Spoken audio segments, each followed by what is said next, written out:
All right. Welcome, everybody, to another episode of Let's Talk Photography. That's right. I got my soundboard ready. It's only a finger away. Let me tell you, I'm going to be pressing on the soundboard a lot today. Today, as you can see from the thumbnail, we will be discussing the reality of a freelance photographer. Let's get into it, everyone. Join me every Thursday on YouTube for another live show of Let's Talk Photography. We cover the latest news, interviews with today's industry leaders, tips, tricks, lighting, cameras, and the business of photography.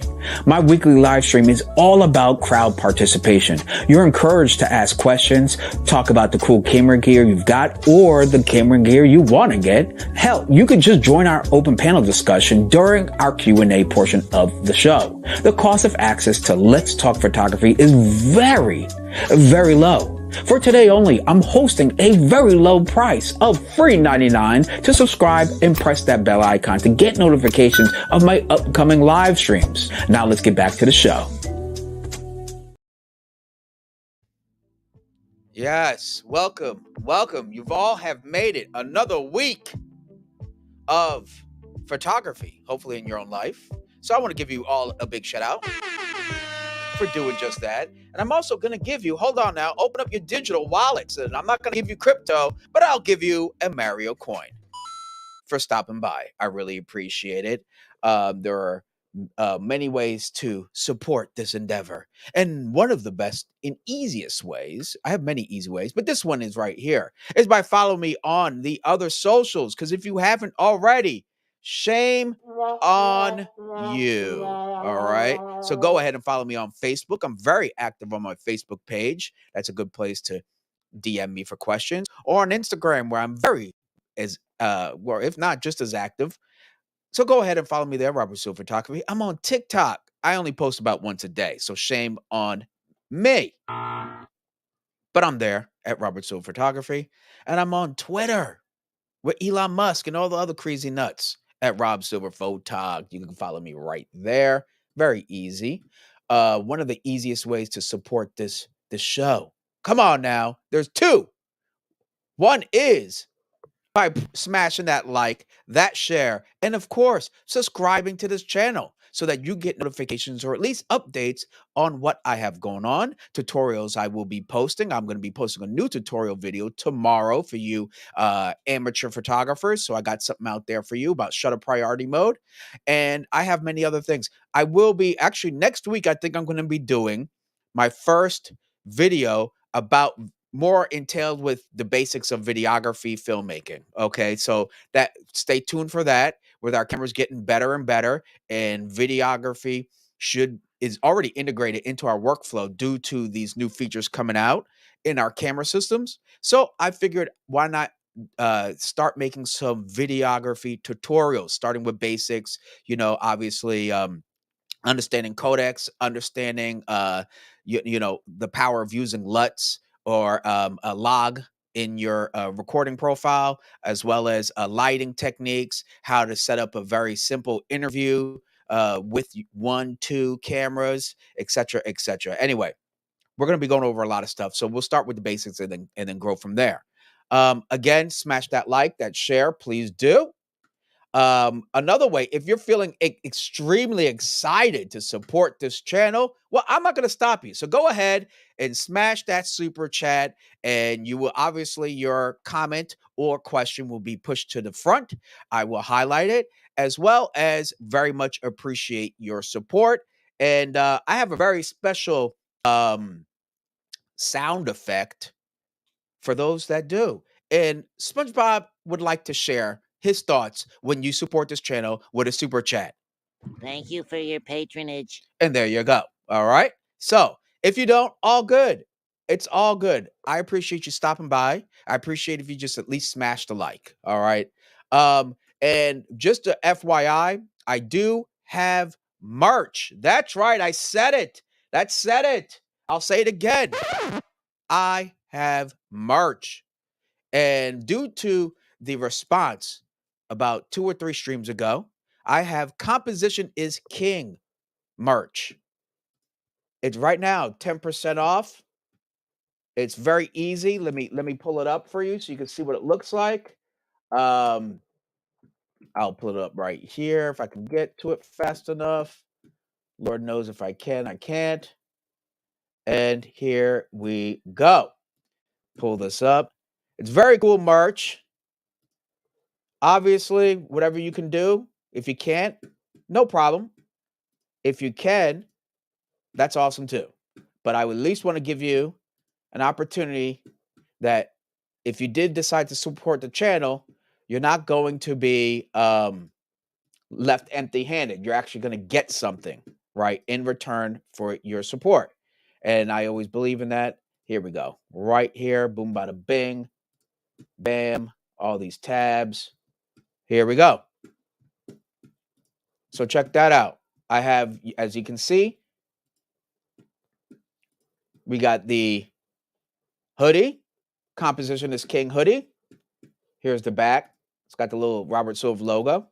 We got your t-shirts. Gotcha. I got you. There's the back. I also have a mug. If you feel like telling your assistant what the first thing they should be concentrating on, composition. Why? Because it's king. Okay. And then what else is there? Oh, I also have long sleeve tees with the logo on the back right there. And for all my ladies, that's right. I got woman tees right here for you too. Don't worry, you don't have to miss out with the logo on the back. Cause composition is king, y'all. You already know it. Okay, let's stop right there. Before we get into the news, I want to get my first person on deck. You already know who he is. Let me turn off this banner right quick. I'm sorry about that. This thing keeps going. All right. We have in the house. Oh, let me get him ready. This wouldn't be right if I didn't. We have the man. Well, I wouldn't say he's a myth. He's more like already know who he is because he's awesome and he's my favorite assistant since he was pretty much my first reliable assistant. Therefore, by default, he's the best assistant I've had. He's the man, the myth, and the man with who only gets his own intro. Can you believe this? He gets his own intro around here. It is Derek Benton Photography. Yeah, brother. There we go. Derek, how are you? I'm good, man. Just getting over a little bit of a bug, right? Yeah, how that so you got the bite, huh? Yeah, it turned out the last stream that we went through, I had the little bug, right, and then it turned out to be COVID. So Did you know you had it then? no, it took a couple of days actually to figure out that I actually had it. I woke up with a real like soreness in my throat, and it felt like I had like a bunch of gravel in there somewhere. So I was like, maybe I should just take a Okay. test. And sure enough, when I took the test, I had it. So, Ooh, man. But yeah. how are you feeling now? You feeling a little better? Oh yeah, I feel better than I did when I before I had it. Actually, it's kind of weird. Oh, well, that's a win. Sorta, I guess. But I'm glad you're making it. You're honestly your eyes look better. You don't look like something heavy. You know what I Yeah, yeah. When I drove home that one day, I mean? was pretty much Let's back. answer um the what? Oh, I was just saying when I drove home that day to come to onto the live, I was pretty much like I was done. I was like, Oh, yeah, that's this what is it like, was. Yeah. yeah. You So look much better, or I could tell. Big difference. Let's check out appreciate some of it. these here comments, brother. Okay. All right. Um, okay, so It looks like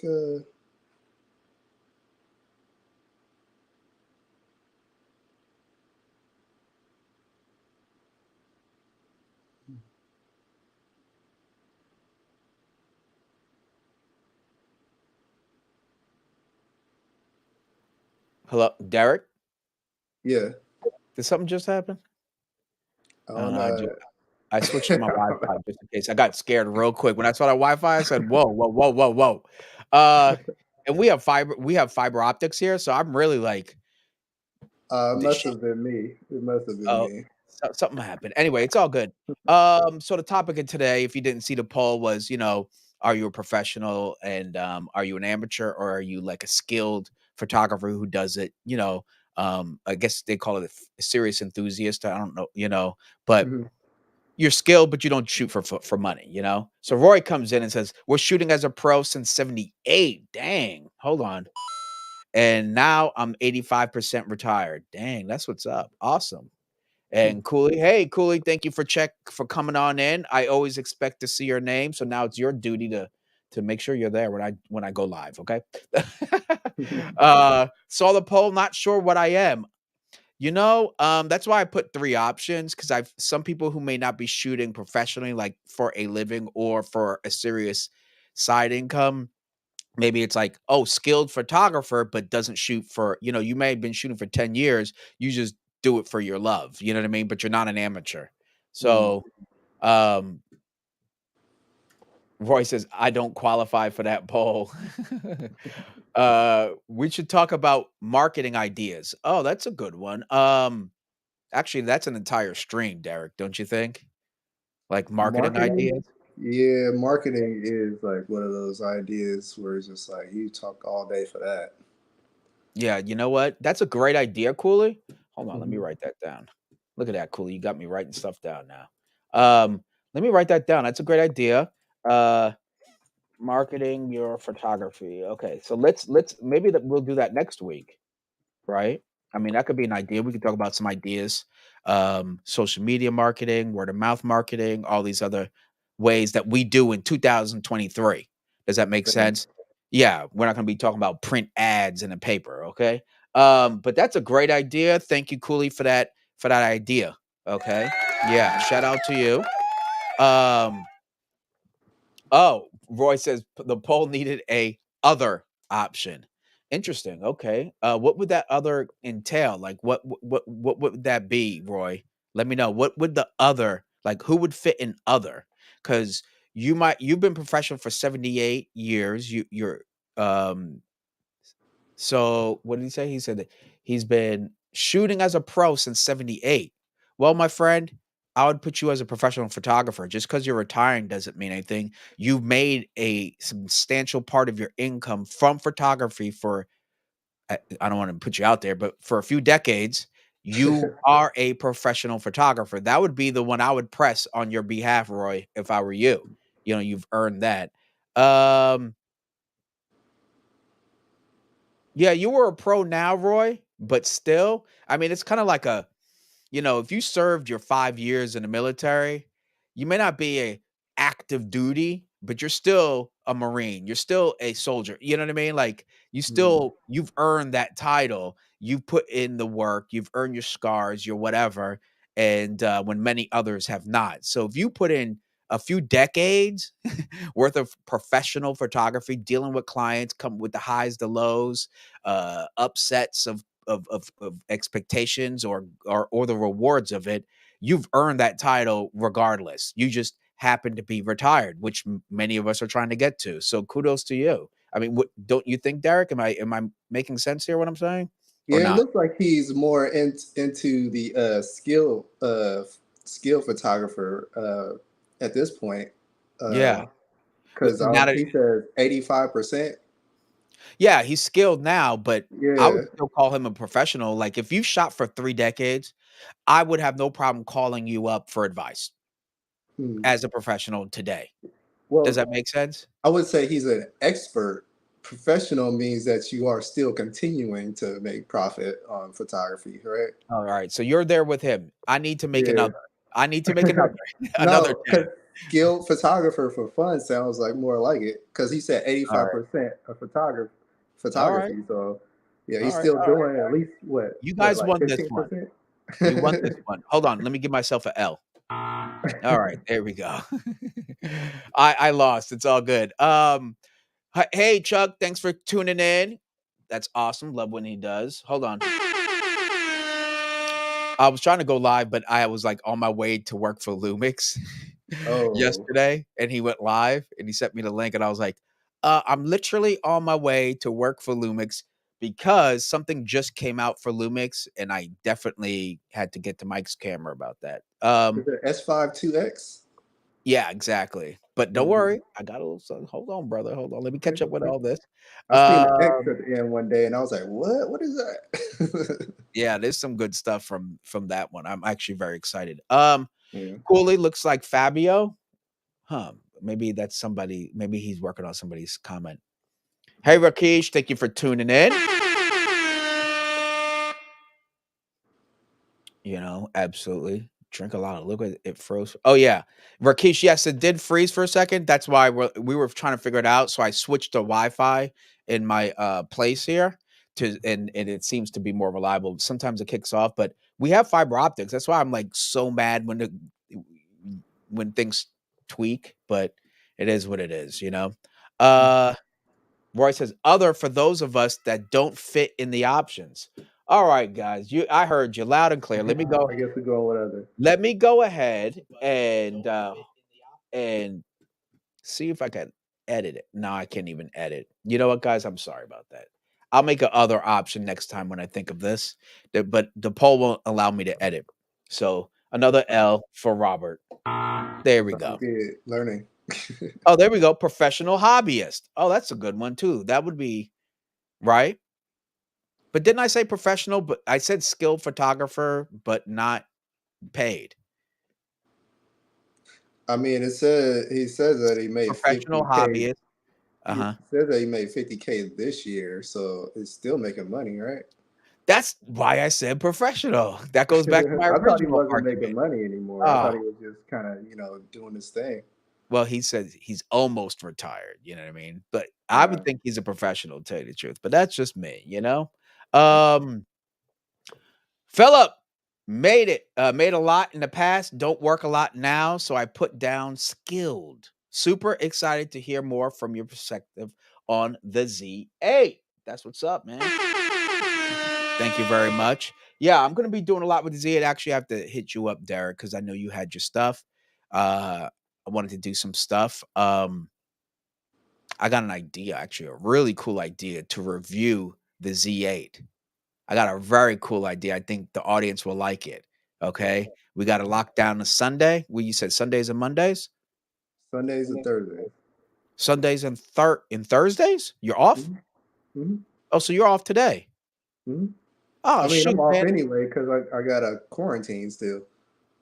Oh, but you're off Sundays and Thursdays. Hmm. Dude, I was gonna text you earlier, but I was like, "Oh, he's at work, I don't wanna." Nah, that's all good. Okay, alright, Yeah. so in that case, then, well, it'd still have to be a Sunday, so it doesn't really matter. Or it could be a Saturday night, we go do some, long exposure photography at night, that'd be dope.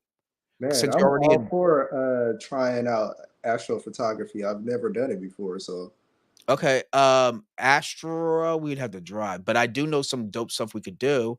Since you're already in Pleasant Hill, you just come right to boom, and we just bounce to the city. So I mean, you probably we'd have to probably go north, away from all the light for pollution. Astro, but what I was Yeah. talking about, it's a completely different situation. Oh, I got Yeah, you. yeah, I have an idea. I don't wanna share it, but All right. I'm gonna tell you offline. Trust me, the audience will like it, Philip will like it, everybody will like it. I already guarantee it, okay? You're gonna like it. Yeah. I just want a creative way, a more fun way to do a review of the Z8. I don't want it to Mm. be like, "Oh, I shot some pictures. Hey, this is what I like." And I could do that, but I was like, "Oh, I think this just would be more fun for folks to watch." Does that make sense? Yeah, yeah, yeah. Um, Cooley said, "Photo god." I'm not sure who, but you know what? I'll take it. Heyo. I don't know who he means. Oh, that should be the other option, maybe. Option D, photo god. All right. I'm not a pro I'm gonna click anymore. that. I only made about 50K. Oh yeah, yeah, yeah. That's still, I mean, that's still something. Yeah, RBJ, 50K is some people's annual salary. That dude is a professional, 100%. Yeah, Roy, I think you're a professional, man. Like, yeah, he's uh, still professional. yeah, yeah, yeah. Like, don't be too humble, man. You're a professional. You seem to be a good one if you're making 50K. Love the Z8 nearly as good as the Z9. I love them both in different ways. And there was somebody that came to Mike's camera. Mhm. He's like, "Oh man, he's about to slap that credit card." I was like, "Oh man, let me tell you about this. This is not even a question." And then, anyway, help to recommend the 24 to 70, an extra battery, CF Express Type B card. Man, I'll me and the salesman, we were suggesting because it was like, look, you're already in there. Now you can't get bad lenses with the Z8. Like you need to get the best of the best. Yeah. And he was going to do the 24 to 120 f4, and I was like, look, you're already there. Just get the 2.8. Just get the Mhm. 2.8. You get two more. You get twice as much light, right, from Mhm. f4 to 2.8.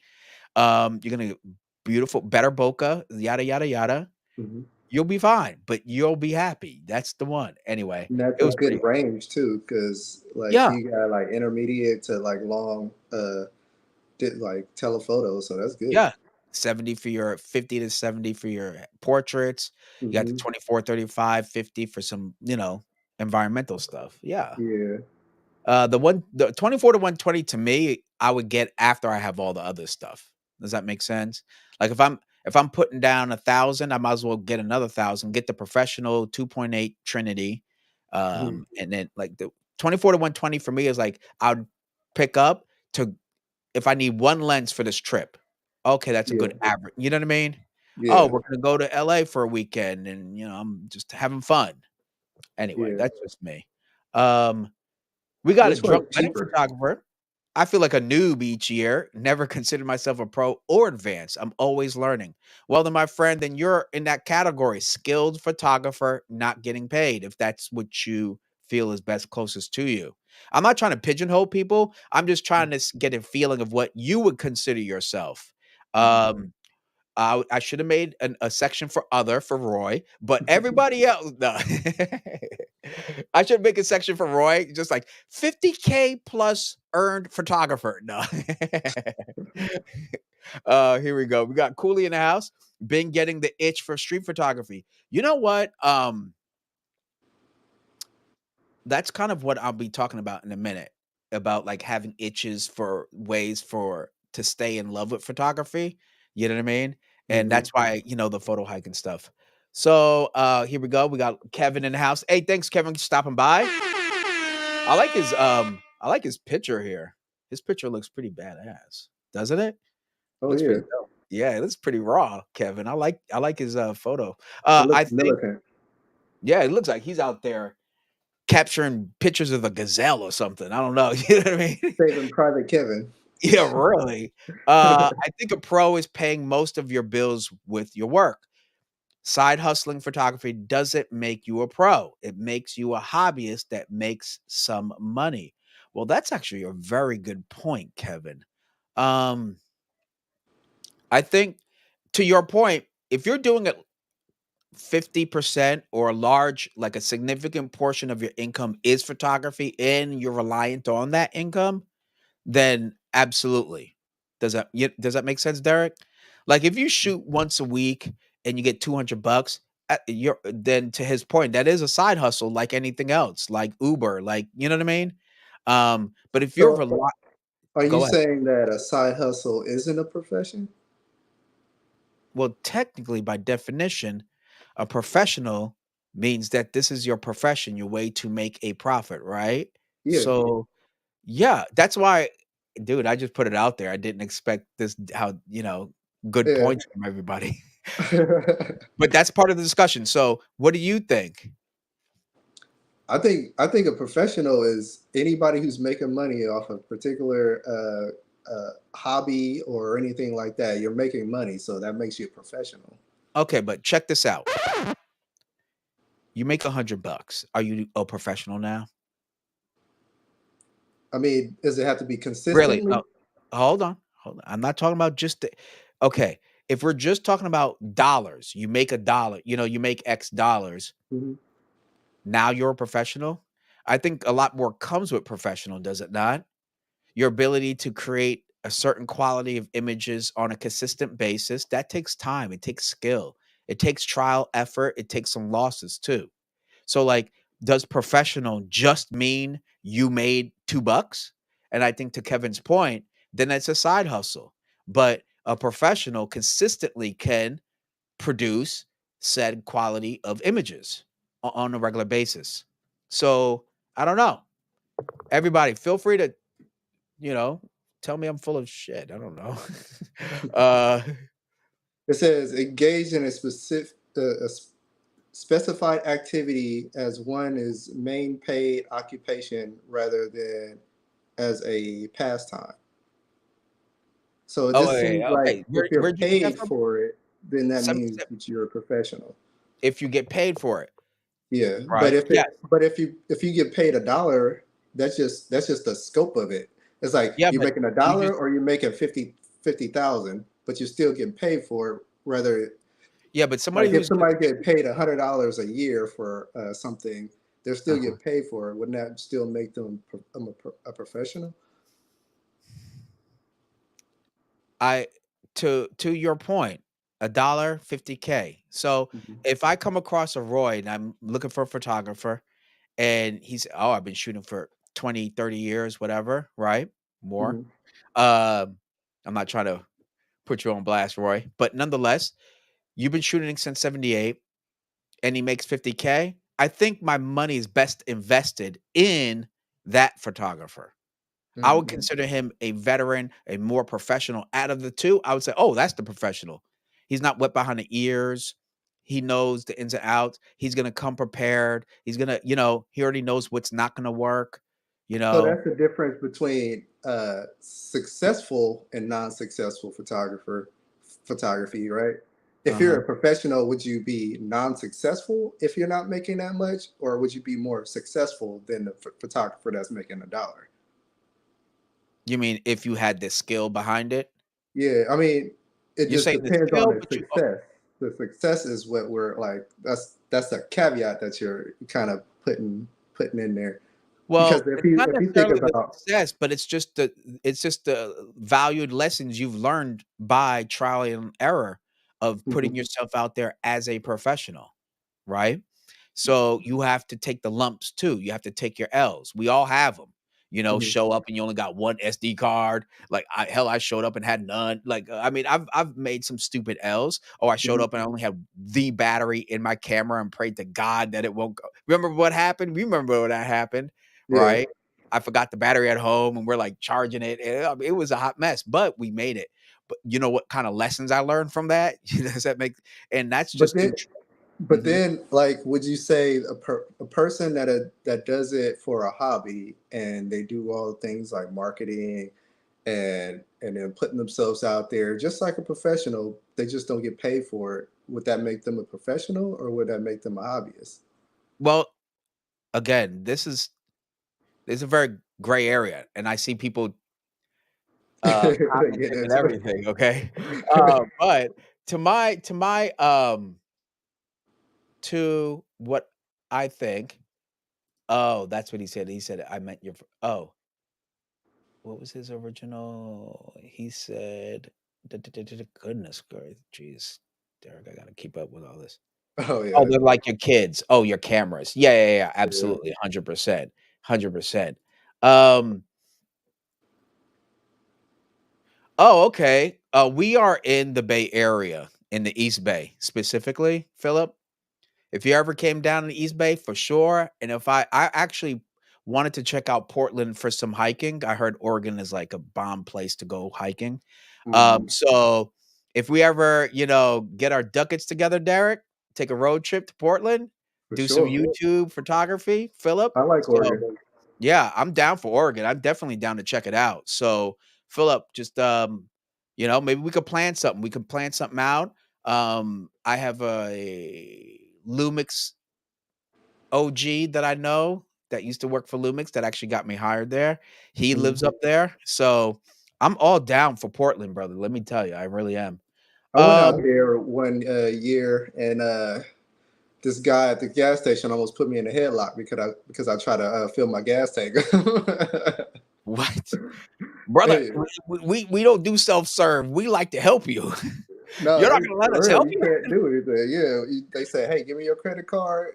Here's my credit card. We'll fill it up. Wash your windows, and they give you a credit card back, and they do it all." Dang, that's what's up.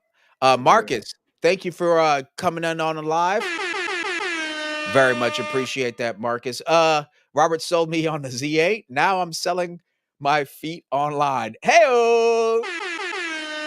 Oh yeah! yeah, he said now he's selling his feet. You better get your OnlyFans up, brother.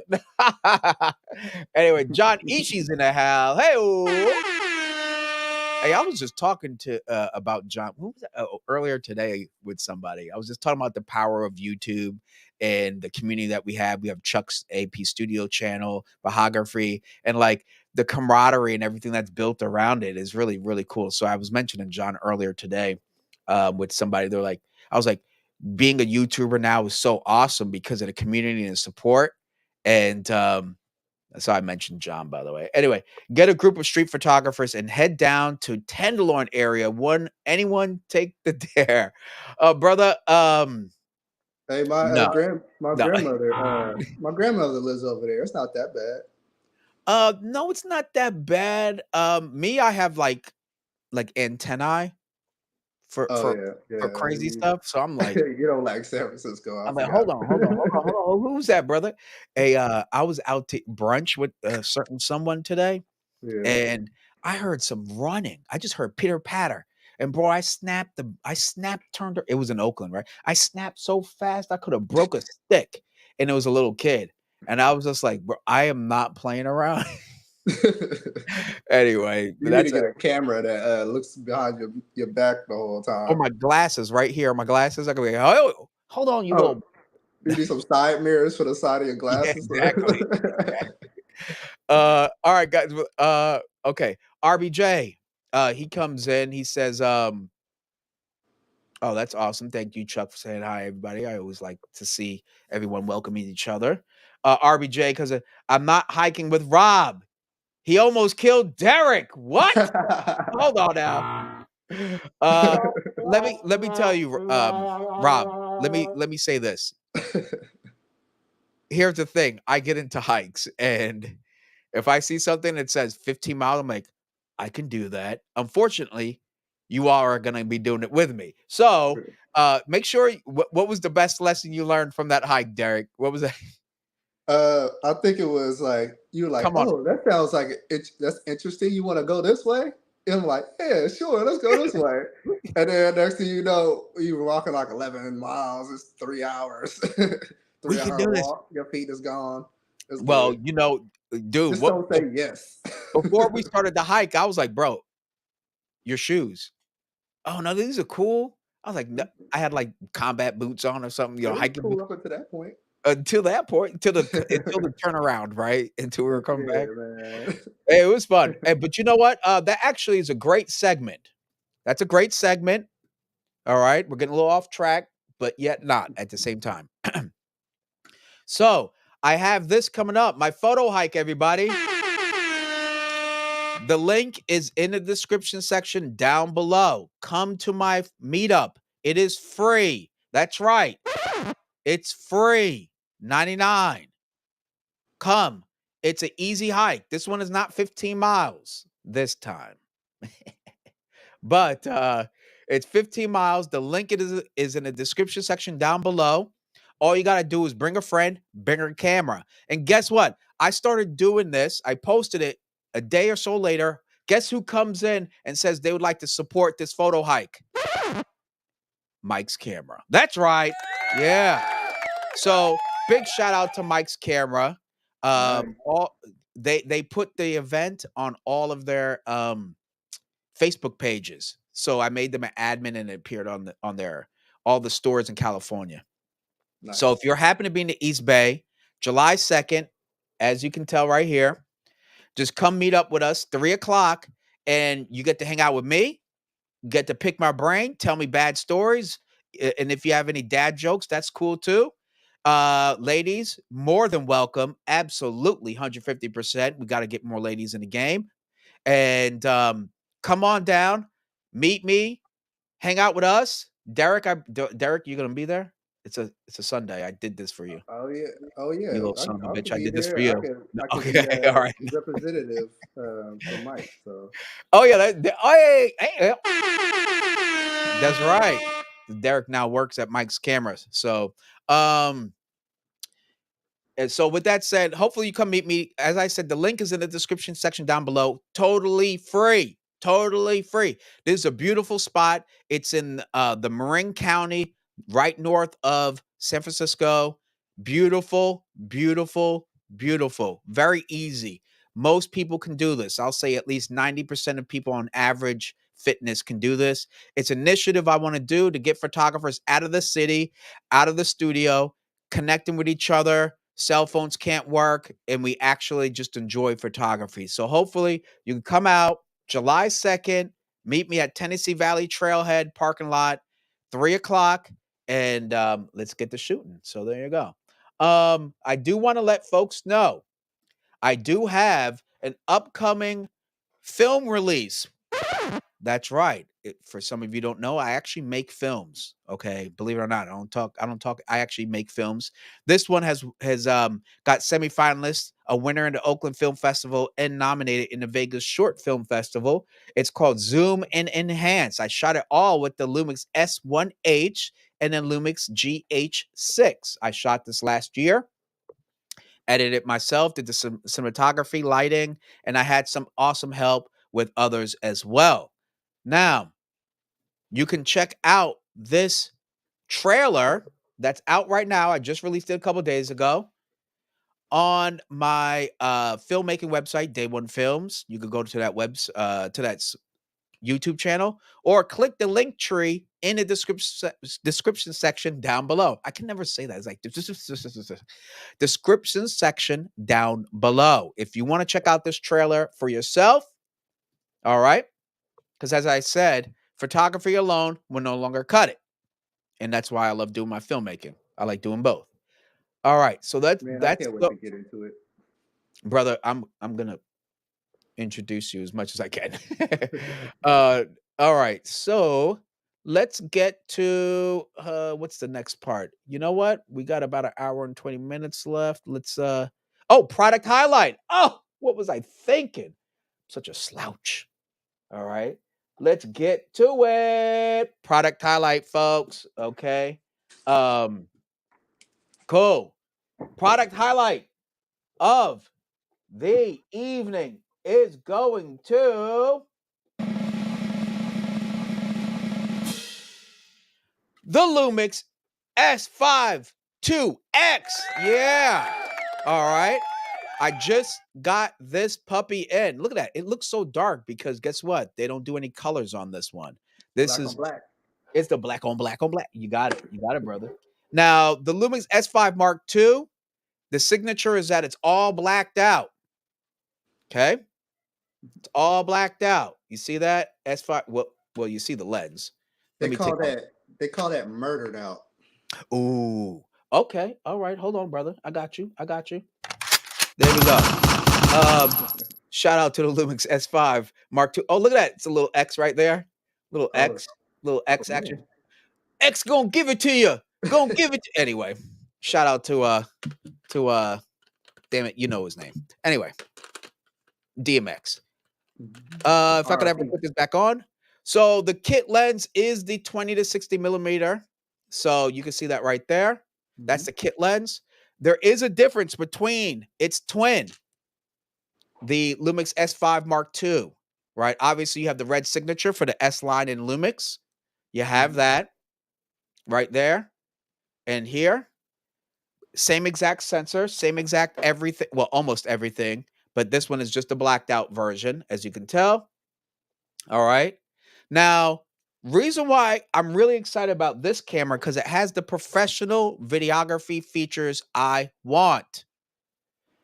It still has 24 megapixel image, 5-inch image stabilization, 6.5 stops of image bodies, stabilization, sensor stabilization.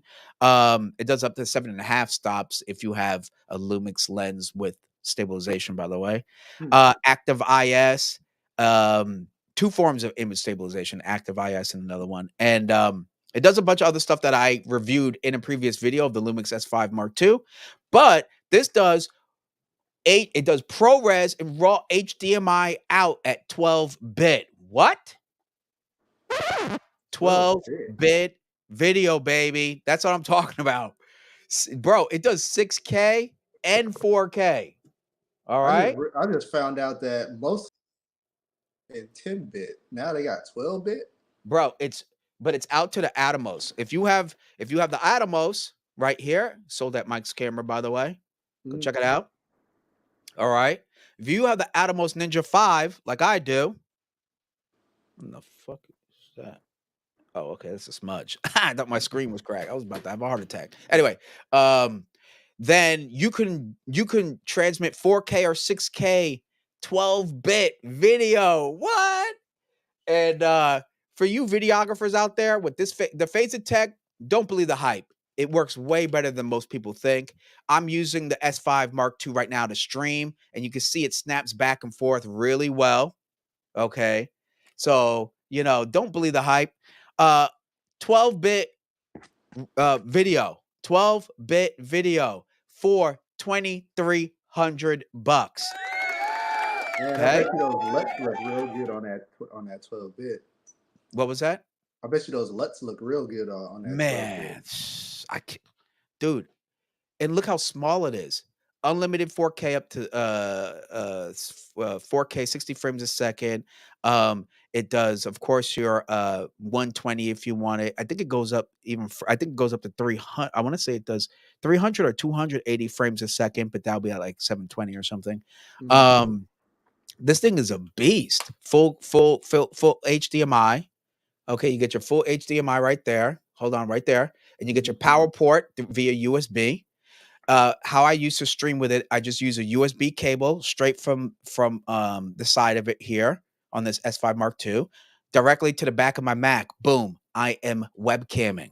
Okay, this thing's a monster for 23, bro. I don't care what anybody says. $2,300 for videographer. Nothing is better than this camera. Now you're saying, Robert, you shoot with the Lumix. You have a Sony. You have Sony. Hold on. I have to give myself an L. Okay, you have the Z8 and you have the Z9. They do 8K. They do that. Yeah. Okay, for twice the price. Okay, that's the whole point. I'm not saying the Z8, the Z9 is bad. They are fantastic. I own it. I trust me. I put my money where my mouth is. No discounts on those. Okay. But this camera, hands down for videographers, it's simple. Their interface is simple as hell to use. Their app is very reliable. The images that come out of here, photos and video, easy as hell to edit. And it's compact and light as hell. Come on, folks. Look, this is what I'm gonna do.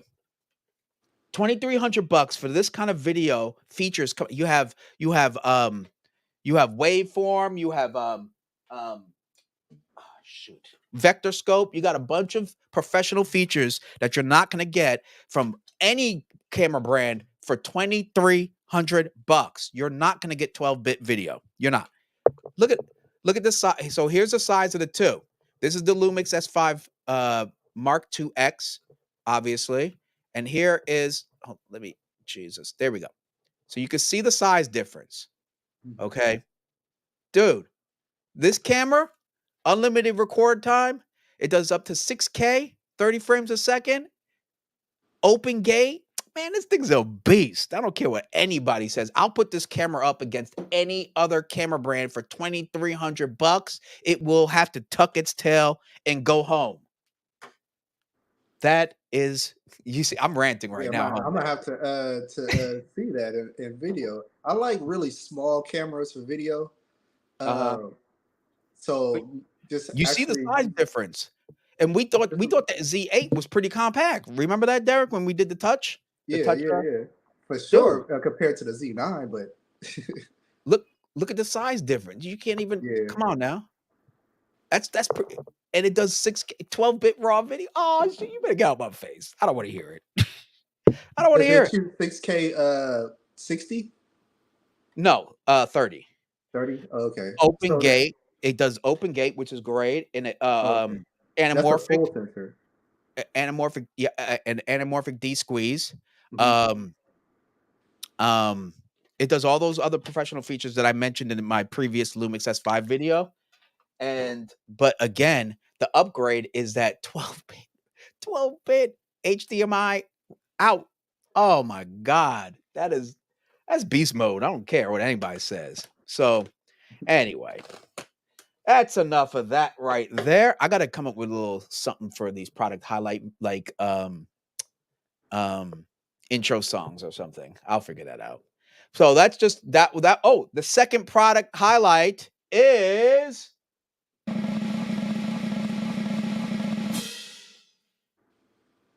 the EL15C. Because last week, as many of you know, right? And as many of you know, this you got to get the real one. Until there's some sort of magician firmware that's going to allow us to use the third party. As you know, in our last episode, remember, Derek, I actually did it live. None of those third party batteries worked. It was a Yeah. fat L on my part because I thought it would. Okay. And so I put my big boy pants on. I humbled my way over to Mike's camera. Look, I still got the tag on Mike's camera, okay? And I went and bought one. I bought another one, okay? It is what it is, and so it is, You know okay? what is crazy though? Even though I heard, all the things about the Z8, that's the least thing that I heard about till we actually spoke about it. With the battery, huh?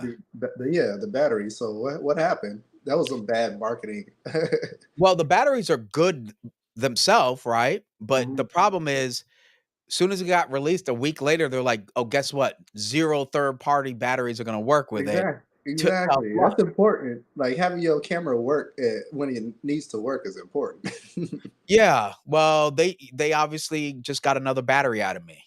Yeah. So, remember I had 4 of those batteries, you know what I mean? Like, "Let's try this brand, let's try that brand." None of them worked, so guess what? Now I'm down to 1 battery. I can't for what I have planned for us, we need at least 2 because I got something cool for us. Um, so that's it for product highlight right there. It is what it is, and so it is. Um, oh, that could be cool. Maybe I'll get like a church ding. You see, let's catch up on these comments because I am far behind. Get a group of street photographers and head down to tunnel. Oh yeah. We saw that. He's trying to get us jumped or something. Not hiking with Rob. Yeesh.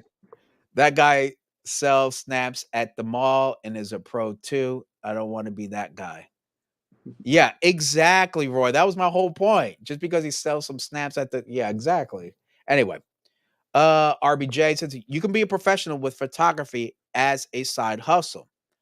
I There's nothing wrong for making photography a side hustle. I just think on top of I don't think income alone makes you a professional. That's my take. I think being a professional freelance photographer, income alone doesn't set it. You also have to have the skill to back it up. The years gives you lessons that only experience is going to give you, right? Like when that happened when we were shooting that 12-hour day and I didn't have that extra dude, it was like the thinking on the fly, remaining calm. She never knew what happened. But Mhm. you and I were like, sweating bullets, but remaining cool, collected. We talked. All right, bro, what's our options? We can't sit here and cry about it. And we smashed it. We made it happen, did we not? Yeah. And she loved the photos. So job well done on our part. But those kind of things is money can't buy. Those lessons, how to remain cool and stuff, and overcome obstacles. So I don't think for money alone just makes you a photographer. Like, oh, I make money now. I'm a professional. I'm like, hold on, what? Anyway, I'm thinking about all the other photographers that make the little side amount of money. They haven't put time into improving their craft, but they're still out there just shooting like little tiny little gigs here and there, just making a little bit of money here and there. that might be Um, the skilled photographer not paid yet. mm, but they are Right. paid. It's just they pay very little. They don't put any R&D into increasing their worth as far as a business. Well, that They goes just back kind to of go Chuck. Chuck said professional hobbyist then. professional hobbyist. Yeah, that sounds about right. Okay. All right. Wow. We actually agree for once again. All right. If you are making $100 consistently from your craft, makes you a professional. Um, well, if you're making it, okay, here's the key word, Rob. Here's the key word: consistently.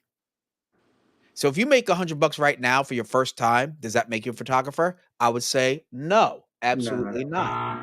But to what I was saying, there has to be some lived experience behind the $100. So Mhm. in this case, if you're saying $100 consistently, clearly you're making a quality of work that people are regularly happy with compensating you for. And if you're Mhm. asking for $100, then yes, I would say definitely a professional. Oh, Mhm. I only asked for $100. I've been doing this for 3 years. Well, my friend, you're a professional. If $100 is good for you, it's good, right? Yeah. But the experience, so that consistency, the words are important. Consistently, oh, that means you've been doing this. It means that you're like it's just what is it? A part of a success. It's not like, oh, I'm successful photographer, because that would mean that you are. I mean, it depends on what you call success, But but consistent. consistent, yeah. Consistently getting $100 from multiple clients. Hmm. Clearly, that's a work of a professional Right. to be able to ask for 100 and get it consistently. So, Hmm. I hope that makes sense, RBJ. Uh, I know a college student in Florida that kicks butt as a photographer, but his main gig is school, but he's definitely a professional. Again, we're talking about experience. It's not just money alone here. He didn't just make one photo, one gig, and then Hmm. says, I'm a professional. Hold on now. Right. How long have you been doing this? But if you're doing it, uh, he says he goes to school and photography and he kicks butt and makes some money. That's a little bit more than a beginner. Hmm. He's not a beginner anymore. It's not an amateur. Because amateurs can make a good photo, but can they make it consistently under different challenging conditions, right? Hmm. Hmm. Hmm. And then obviously, being that he creates a style that people enjoy, they compensate him accordingly. Professional. Experience plus paid plus time plus there's a bunch of caveats that you put them together to make I it. think keep it simple. I think what you're saying is right on it. Yeah. Uh, paid, experience, and what was the other thing? And some time. I would say, well, I guess that kinda goes into experience because experience is over time, right? So, yeah, Mhm. time. I guess compensation plus time. What do you think? Yeah, that sounds about right.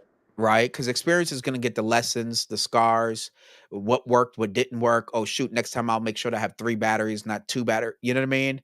That's Mhm. Mhm. experience. "Oh, I know what to do. Oh, this complexion. Okay, let me use this modifier, etcetera."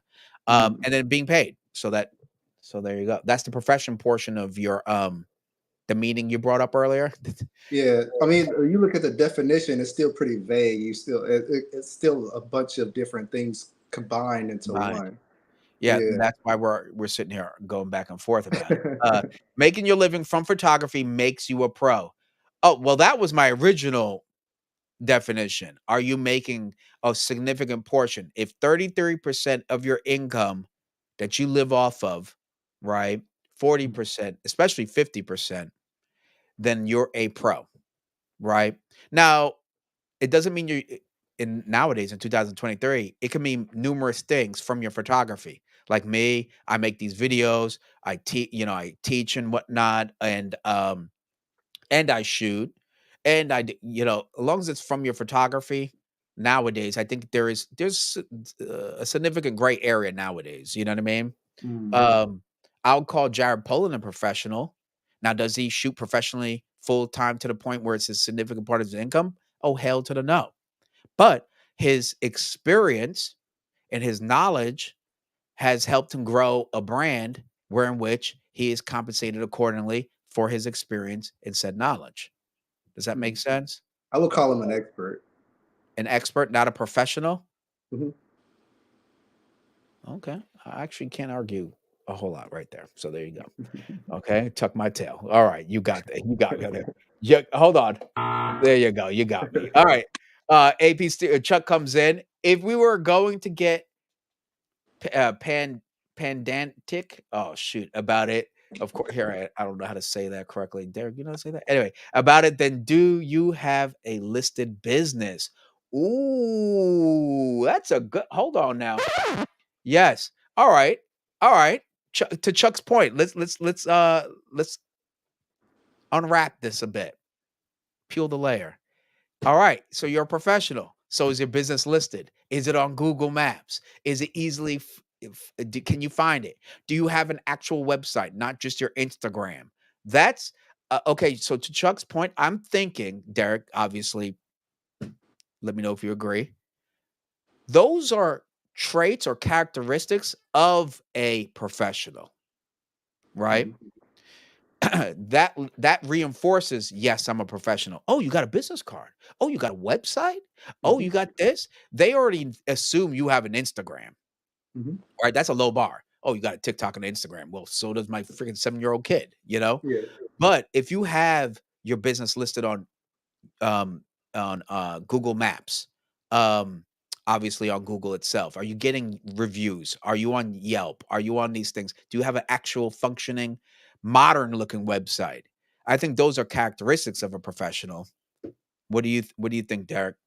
I do. I believe that's when you own a business and you have a business license and you have a business, if you're registered as a business and all of the uh, accommodated things for a business, then yeah, you are definitely a professional. But there are people that are running businesses. I guess you would call them side hustles if you do not have a business name and business license, and you're not, listed as a business, but you can have that will be a side hustle at the same time, and it still will make you a professional, wouldn't it? Because you're still making money on a consistent basis. Yes, by your example, yeah, that would make you, if you have the experience and you're just say, "Hey, I just want to do this part time, Hmm. 500 bucks a week or whatever is good for you is cool." Yeah, there's Hmm. nothing wrong for saying, "Hey, I'm not trying to be 100 k a year. I don't need it." There's nothing wrong with that. It can be a One's filing taxes and one's not filing taxes. well, we're going to file taxes around here, but what I'm saying is that but yeah, okay, I see where you're saying there. It's this is a I didn't realize that just making that poll, we would go this direction. Today's Yeah. episode is about the life of a freelance photographer, but I uh mean, that's a, we that's a part of it. yeah, we went in an interesting direction. I'm digging it. I'm definitely digging it. We Feel happen free. to go about it the profession or the business way, with listing our business and having our you know business up on Yelp and registering it and all that. So the other side of it is the side hustle. I mean, I Uh-huh. still would call that a profession if you're making a lot. If say like a woman is doing hair on the side, she's making money, you know, on the side, she's making Yeah, an income and yeah. she's providing for her family with that. She's not filing any taxes, but that's still a profession. She still has experience. She Yeah, has time, and it's I'm not saying because consistent. you have to file taxes to be a professional, but in her Right, case, right, right. I would consider her a professional. You could see the amount of work she's done because of Hmm. the experience, Hmm. right? She knows what works, what hairstyle may work for this. She has useful suggestions. People trust her and her work and her advice. So again, income plus experience. Mm-hmm. Mm-hmm. That's So it. even look at that. Siri didn't understand that. I don't think I understand. Anyway, all right, drunk wedding photographer. If you get paid, it's your job, side hustle or main gig. No, no, you're right. And to what Derek was saying, just because you want to make $100 a week and that's cool. Yeah, you're right. To me, a professional doesn't even have to be paid, so long as they're a master of their craft and make it look easy enough to teach others. Yeah, okay. I'll give you that. I'll actually you're right. Not everybody's goal, but I did leave an option. What did I say? Skilled photographer, not Skill. paid. Yeah. So that's where that person would go. So I did have an option for that person. So click that poll, folks. Would a new photographer land in an amateur photography though? Well, look at Roy. He said he went from 50K isn't much. Last year I was working full time and made 10 times that. Well, hold on, brother. Oh man. Add this to your wallet. Um, yeah, okay. So true on I get it. Average working male in America is making anywhere from 45 to $52,000 a year. Mhm. Okay, that's average. So to a lot of people, that's a significant amount of money. Mhm. Now, 10 times that, we're talking about a half a mil. Well, my friend, you're not hurting. But the average American male income is not is right about 50 grand. 50 Okay. grand. So You'll that's what live I'm pretty nicely in Texas with that money. with what? You'll live pretty nicely in Texas with that money. Yeah, you might be in Wyoming or something, but, Yeah. but the point is, in many parts of the country, that's not bad, you know what I mean? In Mhm. the Bay Area, that's not even enough for a Starbucks cup of, coffee, I'll tell you that right now. Anyway. Struggle mode. Uh, hey, Manila, what's going on, man? Hold on. Thank you for stopping by. Love that. And Kevin, success isn't correlated with income. Plenty of photographers are successful that never made money. I'm saying in order to be considered pro, most of your incomes for yeah, exactly. That's why I said income plus experience. Mhm. That's the equation. I made that up just like while we were talking, Derek. I didn't. That wasn't part of my agenda, but I just thought about it from what we were discussing. Yeah. Income plus experience, professional, right? Mhm. We're not talking about highly skilled. No, professional in terms of the Webster dictionary terminology, right? Someone who makes this a profession. Mhm. So, makes a living out of it. So, in his case, yes, if you're making an income from your craft, professional Mhm. plus experience. And that That's why, means like like a carpenter may, what is it? What do they call a journeyman? Not a journeyman. What's before a journeyman? And like, uh uh you know, what I'm talking about a novice of some sort. What do you call yeah, it? They call novice. no, yeah, Uh but there's another term. But you know, you understand what I'm saying. mhm. That's why they have to earn their stripes for like 3 years or whatever. Electrician, what do they call it? First electrician when you join a union? Come on, folks, we got some union. Where's some blue collar? Where my blue collar folks at? Um, Apprentice. Apprentice, yes. So when you're apprentice, yeah, you're actually pretty good. You're better than most average people hitting that nail. I'll tell you that right now. You know what kind of wood, what we would do best. Do. You know, I would trust you more than I would my Uncle Phil. Um, but in the big scheme of things, when you're talking about against your other colleagues, you're a beginner. You're an Mhm. apprentice. Okay. You're serious about the craft. You're an apprentice. But what is the difference between that and a journeyman? Experience, years put Then in, and right? then I would add like not only experience in the actual craft, but experience in the side of the business, the side of the Yeah, the professional business side of side. it, right? Yeah, yeah, because a regular person that is just making money off of the actual craft doesn't know about marketing, doesn't know really about all the other How to things run that. it as a business. Right, right.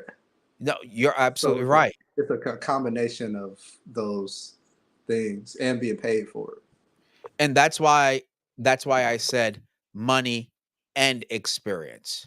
So Hmm. that could be the business part, but you're 100% right. Hold on, get out your wallet. Here you go. Okay, that was fantastic. Yeah, you're absolutely right. They also have the experience on the business end, not just the photography, to run it as a thriving business. Hmm. Uh oh, look at this. Okay. Montanique, oh shoot, I'm so bad. I don't think. I think that's Montaniqua it. Island. I Where's think that's what that? it was. Someone help me out. Where's that at? I think professionalism should be determined the quality of work. If they're successful, they make money. Yes, but professionalism should be determined by the quality of work and service, in my opinion. Absolutely. That's why it goes back to my equation: money plus experience. Because you Hmm. can't, the experience is over time, right? Hmm. Difference between an apprentice and journeyman, experience. And to what you said, Derek, knowing how to manage the money and build a business and scale it, hiring more people, that's experience, right? Hmm. So, absolutely great comment. Thank you, Montanique Island. It's probably maybe down somewhere in the Caribbean. So that'd be nice. I'd love to be down there. Hold on. Okay, awesome. I'm new here and learning. Hi, y'all. Hey, welcome to the club. Yeah, we love that. Absolutely. I like to see new faces. If you're new, you haven't been to my channel, make sure you go ahead and smash that like button. You already know what I want you to do. All right? Share and subscribe. You got tutorial videos coming up. We got more antics between me and Derek. We're going to argue about something, I'm sure.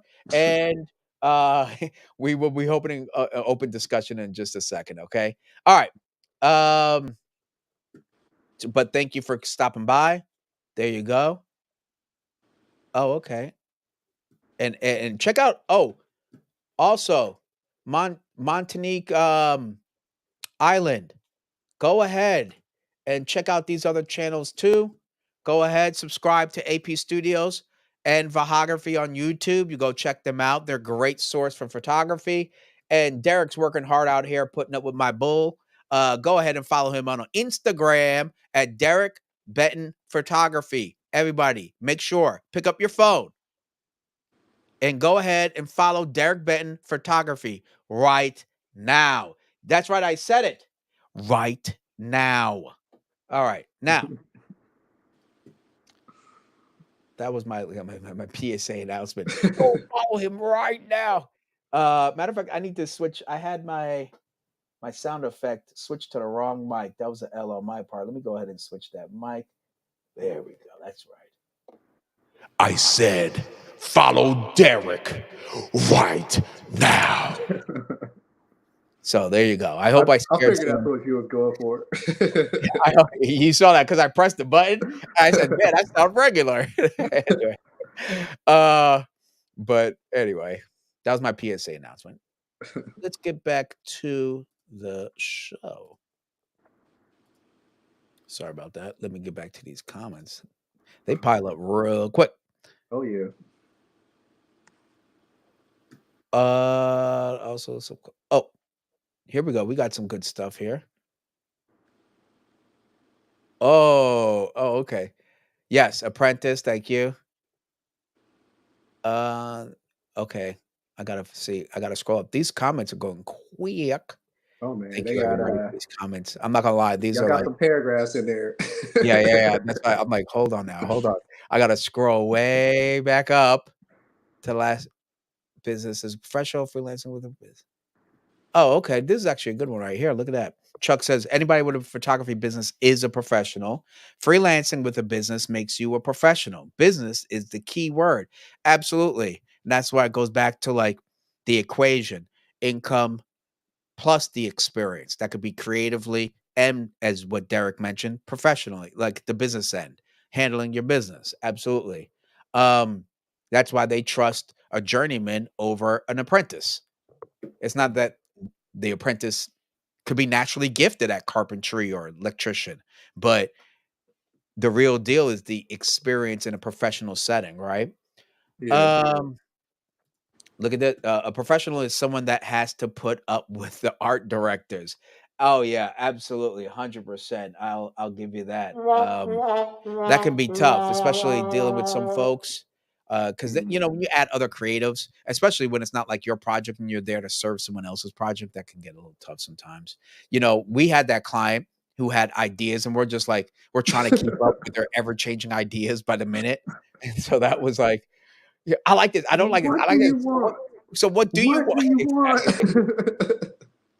That was nuts, bro. I was glad you kind of took the bullets there. Yeah. Oh, Johnny, she says, I want to be a crypto photographer. What in good God's name is that? What in good God name is a crypto photographer? But you know what? Right now, my crypto is down as it gets right about now. So I don't want to do anything crypto, and I'm looking at my tiers move up and down on a daily basis with crypto. So I'm I, How do you I become a crypto photographer? I don't know, John. Let us know, please. Okay. Um. Yes, he is preferred photographer for graduates in the Florida area. He is the preferred photographer. Oh, okay, that's awesome. Yeah, if that person's kicking butt, he's kicking butt. So shout out to him. Okay, I definitely consider that person you describe, RBJ, as a professional. 100% experience earns income. There you go. I don't care if they're a student or not, but if they've been shooting for 5 years, people are compensating them on a consistent basis, knows how to overcome problems, knows how to properly and professionally, market himself as a professional, at least while on set. Yeah, there Mhm. you go, because clearly, if he's shooting people's graduates, photos and portraits and everything, that person's doing something right. So, shout Yeah. out to them. They trust him enough to like have him um, come in to do their photos by say word of mouth or Yep. they worked with them before And and trust them, refer yeah, that's right, the referrals and stuff like that. You gotta mhm, treat you if John referred you, right, you got, "Whoa, I don't wanna make John look bad from mhm. referring me." You're gonna work that much harder, and then, further loyalty is built, absolutely. Vahography, thank you for coming on in. How about skill? Does skill make you a pro? Absolutely. That's why it's the equation, money plus experience. Skill is going to have to be in there, right? Because if it's not, you won't get the money. Mhm. You could be trying for 5 years, but if people just don't like your work, you're not marketing your work, you're not doing all this. See, that's the skill, excuse me, experience plus income equals professional. So, prove if no, that's not what you found, Siri. Now, if anybody has a different equation than what I'm suggesting, I'm more than glad, let me know. Okay. Let me know. Cause and Derek, you too, but overall, I'm thinking that's a pretty good equation, right? So Yeah. far to keep it simple. Anybody with a photography? Oh, we got this one. Thank you, Chuck. I appreciate that. YouTube. Uh-oh. Uh-oh. YouTube does not qualify as a pro photog. Wow. Well, that goes back to what Derek said. What did you say, Derek, about YouTube and Jared Poland? What did you say? I say I would call him an expert. There you go. Um, so you think he went from professional to expert, but he's still getting paid through photography overall. He still gives advice. He's Mhm. still recommendation. He's still knowledgeable about the ever-changing landscape of photography. He is a source. Yes, he 100% an expert, but he still goes out and shoots. Right? It might be for his YouTube channel, but he still shoots, and he's He is getting paid. he's a professional. But he's getting paid for it though. Yeah, he's a professional in the sense of whatever he's marketing for himself and whatever he's putting all of his effort into to earn his income. But it may not be photography. It may not be, But uh, it's a photography channel though. if it's a channel, then you can call it a business, and that will make you a professional YouTuber. Hmm. This is a very good debate. Damn. This could have been, dude. I should have had the channel. I should have had today's show about this. Such a good. Everybody's like giving such great insights and suggestions, and their perspectives is Hmm. deep. Clearly, this was not what the show was supposed to be about, but I'm very impressed at where it's going. John Ishii back. Skill is very important, Vahagan. Yeah, exactly. Skill is very important. And that's why I said experience plus income. Now, how much income to you? That's up to you. How much is good for you? I don't Hmm. think if you make 50K, 500K, or $100, whatever is good for you, Mazel tov. But like overall, it's income plus experience. Because when people start paying you for that on a consistent basis, like over time, thus the experience, Hmm. that really solidifies, how to make in a marketplace, you're making desirable work that people are willing to pay for.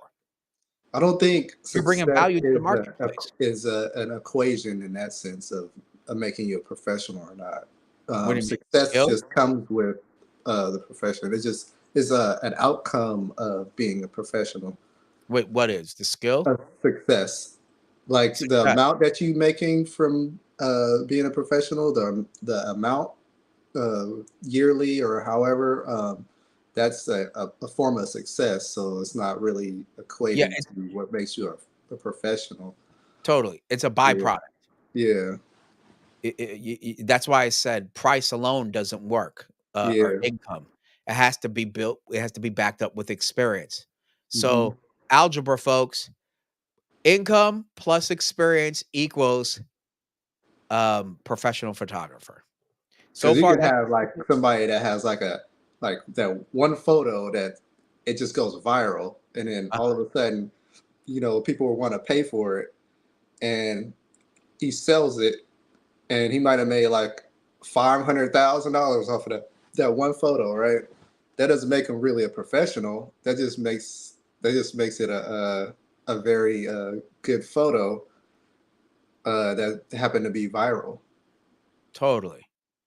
That's the experience part. You add That's that success. success, and then Yeah, you add the experience. That means, oh, he's been doing this for 5 years. Oh, over 3 years, he sold, I don't know, 20, whatever the X amount that's impressive of photos for such said price, yeah. 100%.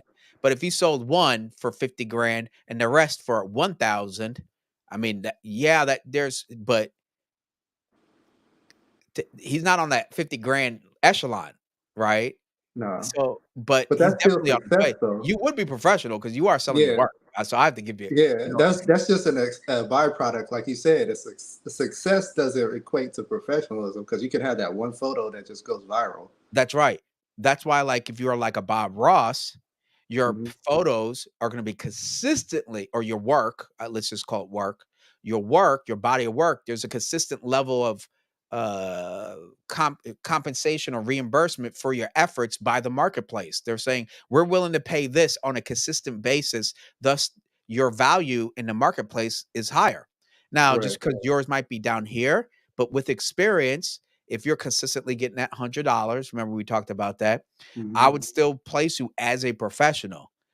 But the market, the demand of your photography in the marketplace would determine how much you're the byproduct of your professionalism, right? Over Hmm. time, if you get 500K a year, that's a byproduct. It doesn't make you more of a professional over someone who's getting 50K, right? Right. Does that make sense? Hmm. But the 500K just shows that your work, your style, your whatever, your experience is worth more to a lot of people because they're A paying lot you of people. 500K. Correct. But you're not any less of a professional because you both have income plus experience, thus professional. Professional. There you go. Look at that. Derek finally isn't arguing with me. No. All right. The days of a skilled photographer doing the same thing in a studio for 20, 30 years without changing or adapting is over. You're absolutely right. That's why I said in one of my earlier videos, photography alone will no longer cut it. You gotta now not just photography, but you got to think outside the box. If you're just doing still photography, I would think of multiple things that are complementary to your style and figure out numerous ways to create income. Because product photography is going to be a thing of the past in about 2 seconds Mm. with all that AI what do they call it? Computational AI in at Adobe Photoshop right now, or no, generative AI.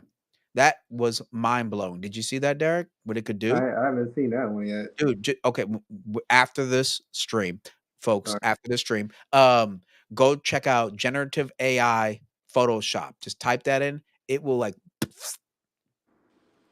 crazy. And this is just the first stages of it. Wow, it's gonna be crazy, bro. Give it 3 years. It's a right. Shit, wrap. I just watched Megan. Exactly.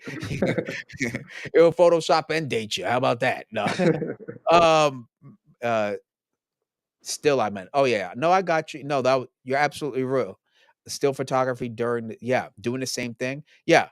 We got to come new. That's why I'm bringing up these topics. A professional photographer is defined by the following.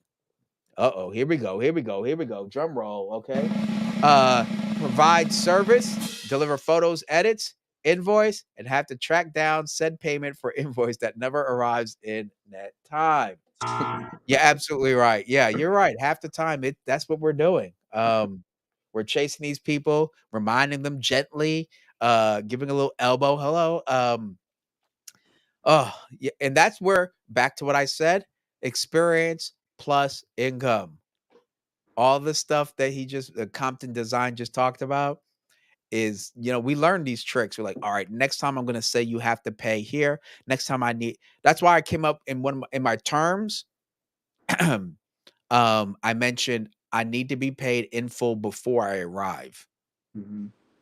I cut that. Unless it's a commercial gig, totally different because, um, that's different. I know they got the money in certain instances, right? It's Yeah. just about waiting and stuff like that. I haven't had any real bad experiences yet, but when it comes to like weddings and all that stuff, no, I'm paid in full before I show up. I am Yeah. not chasing a woman in her white dress on her biggest day of her life for half where's my wallet, where's a envelope and everything else. Tacky, tacky, tacky. And I've explained it to him. And here's the thing: it's about communication. Before you ever arrive, in the first initial email, I bold it. It's in my terms. Hey everybody, thanks for reaching out to me. Yada yada. I just sent something for family portraits right today to somebody. I say it right there. 50% need to pay the rest before we show up. Boom, bada bing. And then when you, so that's an initial email. I do it every time across when I send the invoice, it's in the invoice body. There's no excuses. So, Yeah. I had to learn the hard way, and it was with family, unfortunately. oh, Yeah, I that's had done a birthday party, and uh, took them a while to get me the rest of the cash. So mm, uh, it's how one of long those did it things. take? Uh, about 3 weeks. Wow. Yeah. Yeah. That's I only did one. What did I do? I did one wedding for family. That was like my first wedding I ever did. I did a whole day, bro. Oh my God, I remember it now. For only $500. What was I thinking? Oh, whole day, bro. It could have been easily two photographers. Yeah. Wow. Catholic wedding too. It was a long day. $500. Never, ever. 500. Are you kidding me? That's a retainer. Like, that's just a lock in the price now. You know what I mean? Hmm. I hate Google Maps because if you have DBA website, um, and so on, it can link your home address as your business on Google, even when you don't want it listed. I fixed that, Matthew. There is as long as you don't say photo studio, because then Google will assume you have a physical location. You take that category out. Then you say it's basically by appointments and whatnot, and you can just put it as servicing area. Oh, I service the Alameda County, Hmm. such and Hmm. such area, San Francisco area. You see, then you could signify like up to 5 locations, right? What's your home base, basically? And that's what I did.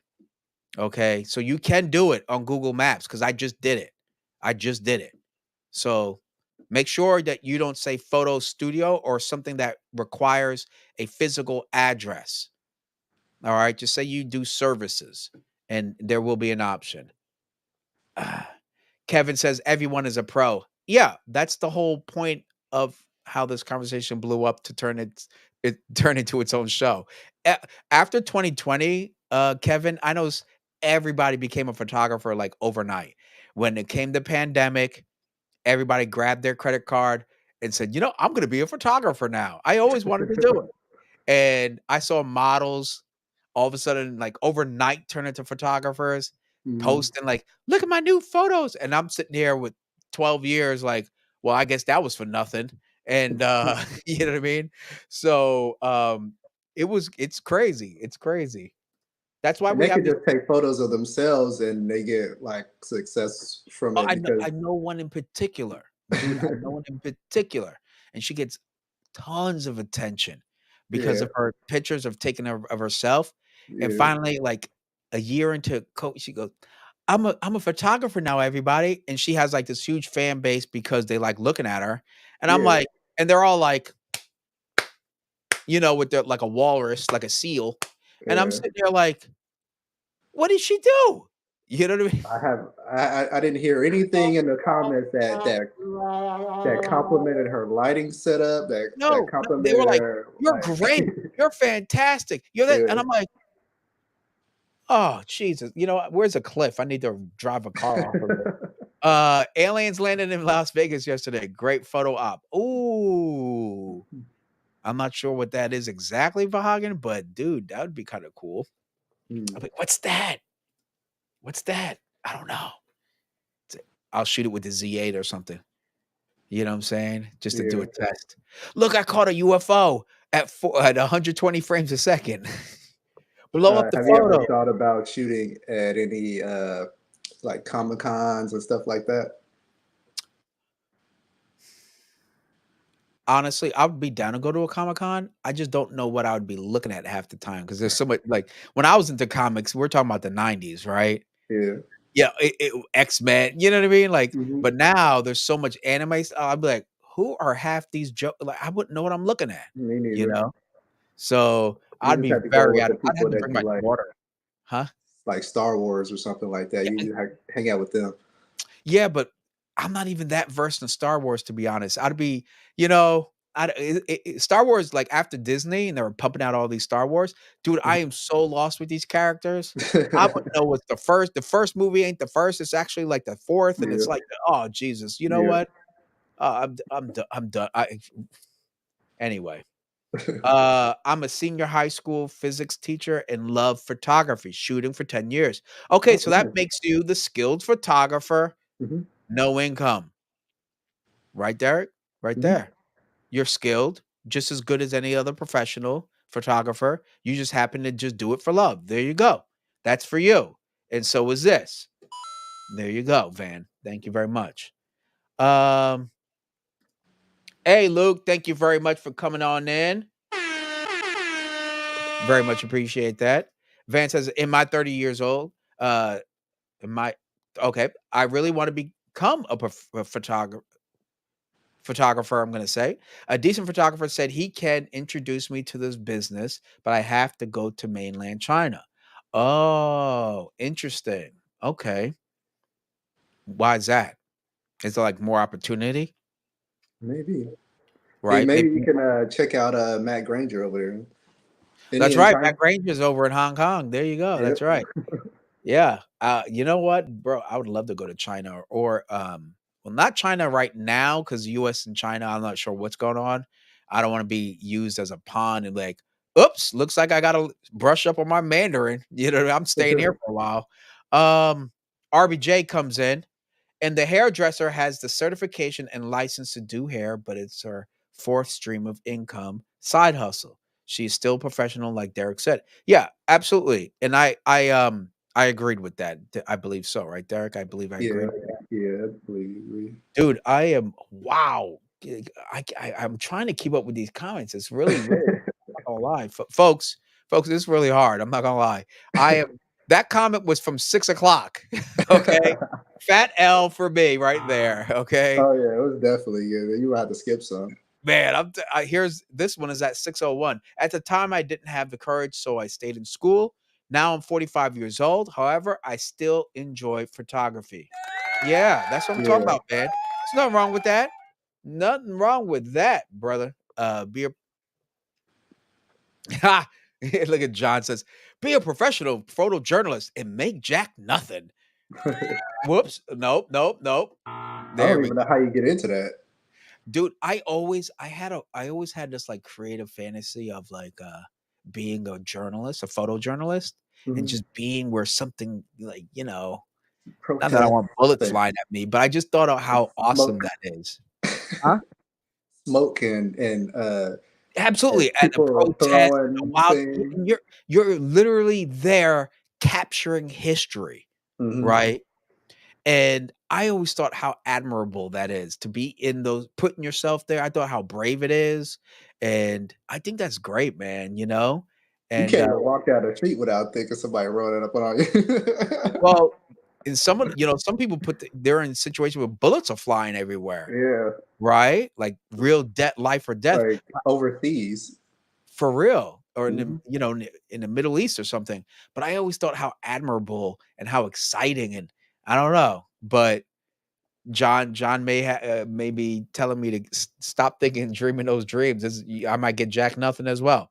Um, as I mentioned on Chuck's live stream yesterday, my life as a freelance photographer is 80% writing, marketing, research, 20% photography, 100%. And with that said, absolutely. Here we go. Oh, thank you, Chuck. Apprentice. Yes, that's what I meant a half an hour ago. That's how far back I am.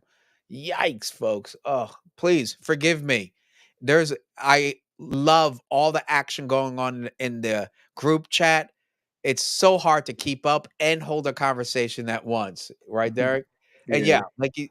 like I said, Levi's is going AI. They already did instead of just hiring people of color, which was very ironic, but whatever. They had to make them do AI.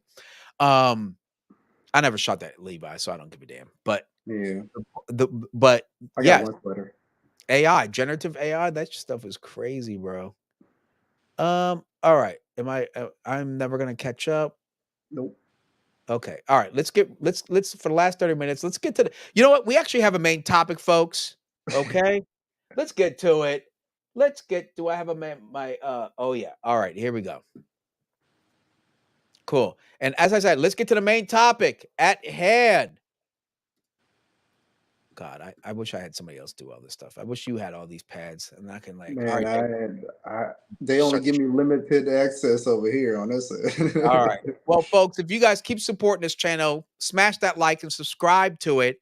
The more support I can get, I can finally hook Derek up with some cool stuff so I don't have to worry about hitting all these damn buttons. So how about that? All right. All right.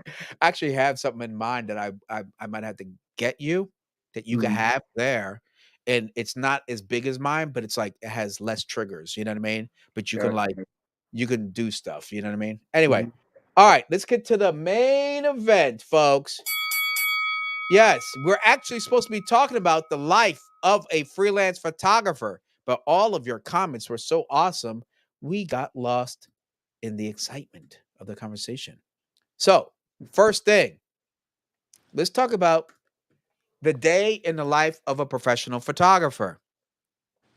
What is it on a daily basis that you do?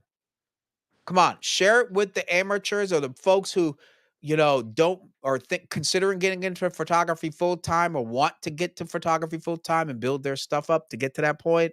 What are the ugly things that you do that no one knows about? No one gives you credit, or nor does anybody give a good rat's patootie what you do, but what helps you push you along and to be a professional photographer. All right. Um, one thing is these damn streams, okay? No. But believe it or not, I wake up early, as you know, Derek, but Mhm. I'll talk to, as because they don't know. And let me know if you see any good questions, by the way. Um, Wake up early as hell. Believe it or not, my best times to I first thing I do is schedule my post for the day. Every day I wake up 5 o'clock, go to the gym, do my thing. But what I do is that first hour when I wake up, I schedule all my posts. Okay. Mhm. Because I know reading Google Analytics, I know basically, over time what times work best. So I go to first thing is the Instagram post I have to set. If I have to do a collab and everything else, I put it in draft. And then when I'm at the gym, I always post around 8:30 to 9 o'clock is when I post my Instagram post. Mhm. Right. But if it doesn't require a collab or a certain unique tag, I can schedule it. You can now schedule it inside of Instagram. Yeah. With the So meta. you could do it through Meta or you can do it through the app. I Mhm. actually have a video on my YouTube channel called Scheduling Your Posts on Mhm. Instagram. But anyway, um, so I do that the first hour. I set up the Facebook page post, my community tab on YouTube post. Believe it or not, I schedule that a day before usually Mhm. for roughly around 9 to 9:30 is when I post on YouTube community tab for the photos. Mhm. And then, um, I think about what kind of short form video am I gonna post? Because I post that on my YouTube roughly 3:30 to 5 o'clock PM. See the big difference. I've tested it out. The best reactions I get are after 2 PM. That's Yeah. just the way it is. Uploads and short videos, vertical and horizontal videos. So I do all this the first hour. After that, then I go through my matrix. I go through my analytics. What worked the day before? What did not? Did that short video on YouTube work for me? Or not? What was it about that video? And you have to be critical. You have to be critical. You have to be honest with yourself. It's a flop. Why was it a flop? Was it the kind of music you added? Was it the kind of video? Was it informational? Was it entertaining? What was it? And then move forward. And then try to change it up. But I always schedule YouTube shorts, usually the day before. If not, obviously that morning. So I get all that during the first hour. I go to my and then I sit and stare at YouTube and say, okay, what's working, what's not working, uh, how many, what was the engagement like, etc. So that's the first hour of each day. Is basically social media. First hour to 2 hours. When I go to the gym, then I go to the gym, yada yada. I come back and then I revisit those analytics, Mhm. make sure everything's ready to go. But I also, when I get back home, um, after breakfast, let's just say I'm not going to the gym, so I go to breakfast. I do breakfast about 6 o'clock or 7 o'clock, and then I sit down with a cup of coffee, and that's when the day starts. So my day doesn't start when I'm scheduling those posts. Technically, it starts when I sit down after breakfast, right? Mhm. When I sit down, now I'm managing those posts. Okay, did it hit right? Are the are I sometimes go back and make sure the hashtags are proper. I answer comments. That's when I go through and answer all the comments. I try to trust me. If you were, people know on my YouTube when see a comment on my YouTube, oh, I respond within an hour. Like I want people to know I see, and a lot of times that I answer and get back to them because I care about their comments. And so I reply to comments. And then I go through my Google Maps analytics because that's where your business profile is. What's working? How much engagement? Did that engagement turn into a phone call? Right? Mhm. Did it come into a website click? Google Maps, Derek, I'm gonna make this full screen real quick, okay? All right. Uh, Thanks, No. Chuck. Oh, Chuck, Chuck. Chuck sent you a little something. Oh my, hold on now. Ah, thank you, Derek. Let me hold on, brother. You know we gotta go all out for this. Okay. Uh, Thank you, Chuck, very much. Your streams are growing, Robert. Keep it going, sir. Thank you very much. I really appreciate it. That comes in with I have to hit him with these two right here. Okay, I do. Okay, first with a Randy Savage. Oh yeah. That's right. And of course, a good old SpongeBob. Here comes the money. Oh, that's my old one. Wrong one. Nope. Thank you for your patronage. There you go. SpongeBob says thanks, Chuck. I really appreciate it. And I'm trying here. You know, we're trying to come up. Today seems to be good. Folks are up. They're engaged. You folks are so engaged that I could barely keep up with all of these terrific comments. Okay. Thank you, Chuck, for Vahagan. Thanks, Vahagan, for staying engaged with folks. I really appreciate that. Look at Roy. Roy says, "What? No morning coffee?" You know what? I broke my French press from washing it. I was washing it and it broke. So Chuck, with that $5, brother, you might be able to help me get a new French press right there. Is Okay. that an espresso machine or something? You know where you press it down like this, the French presses. You put in your ground coffee, Mm-hmm. hot water, let it sit for 3 to 5 minutes, and then you press it in. And you're really pressing all the grain to the bottom. And then now it's just coffee and the hot water up top. You pour it out. Man, it's great. I'm I not a have big coffee person. dude, I love it. I love it. I love the process. I love the way it makes my room smell like coffee. I love it all. But Yeah. I was cleaning it and I twisted it too strong and pink in the bottom part. It's a wrap. So I got one in my I got a new one that looks heavy duty. And it's only $23 and it's in my Amazon checkout. And I'm like, all right, I'm about to get this thing because me not having my coffee, I'm like going nuts here. See, So that's thank one you, of the Chuck. things I don't want to have to deal with is being addicted to coffee.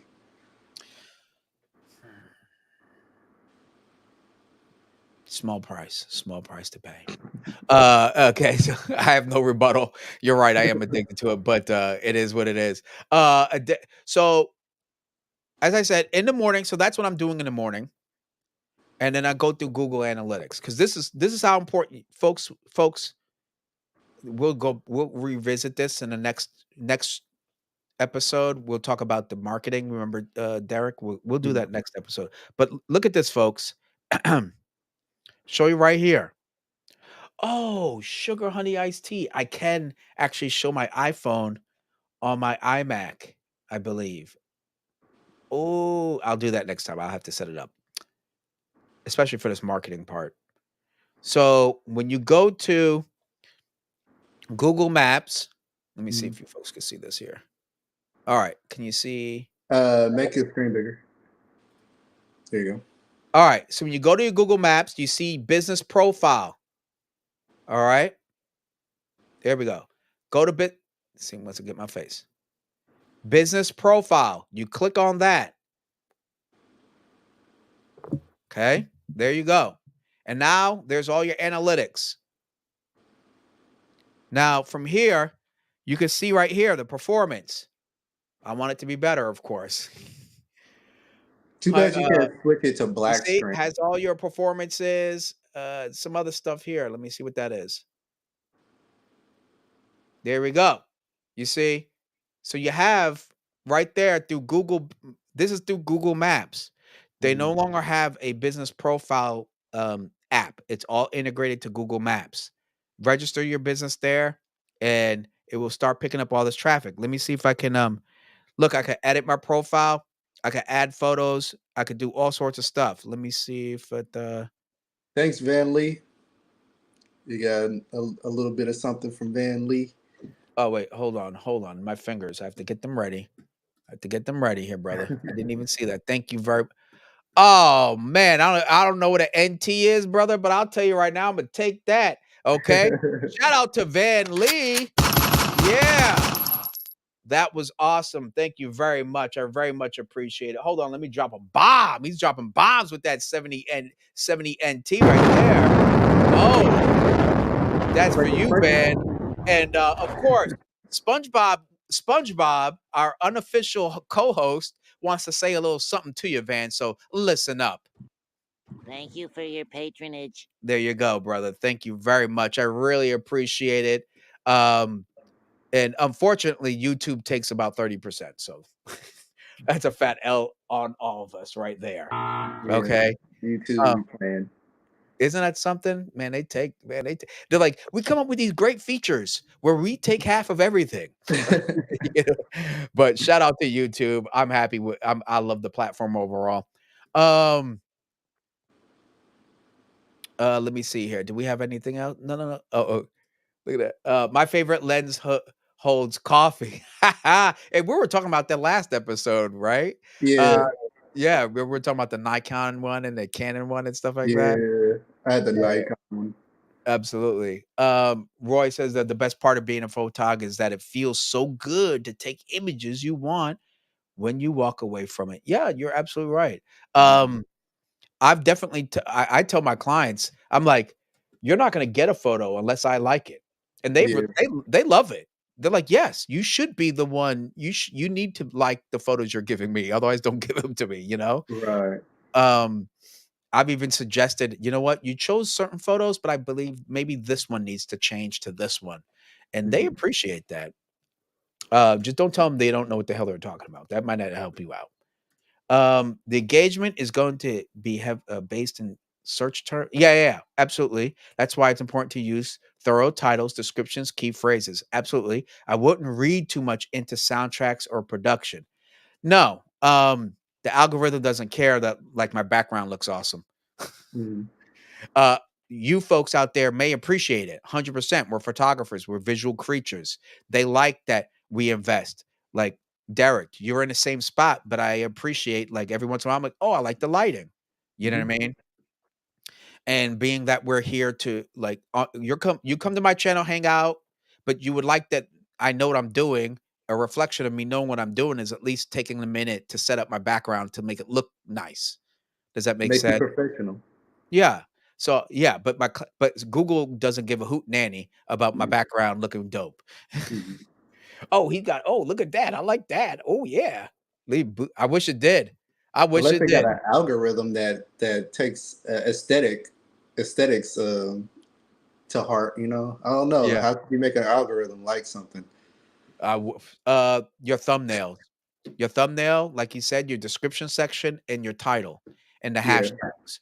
That's where because it with helps. keywords, that's what people can trend off of. So, Derek, in the life of a photographer, what's your morning look like? I described some of my morning. What's your morning look like? And if anybody wants to jump on and share their morning as a photographer in a day life as a professional photographer, you're more than willing to jump on in. I'm going to share the link right now. Um, and while I'm doing that, Derek, go ahead and share your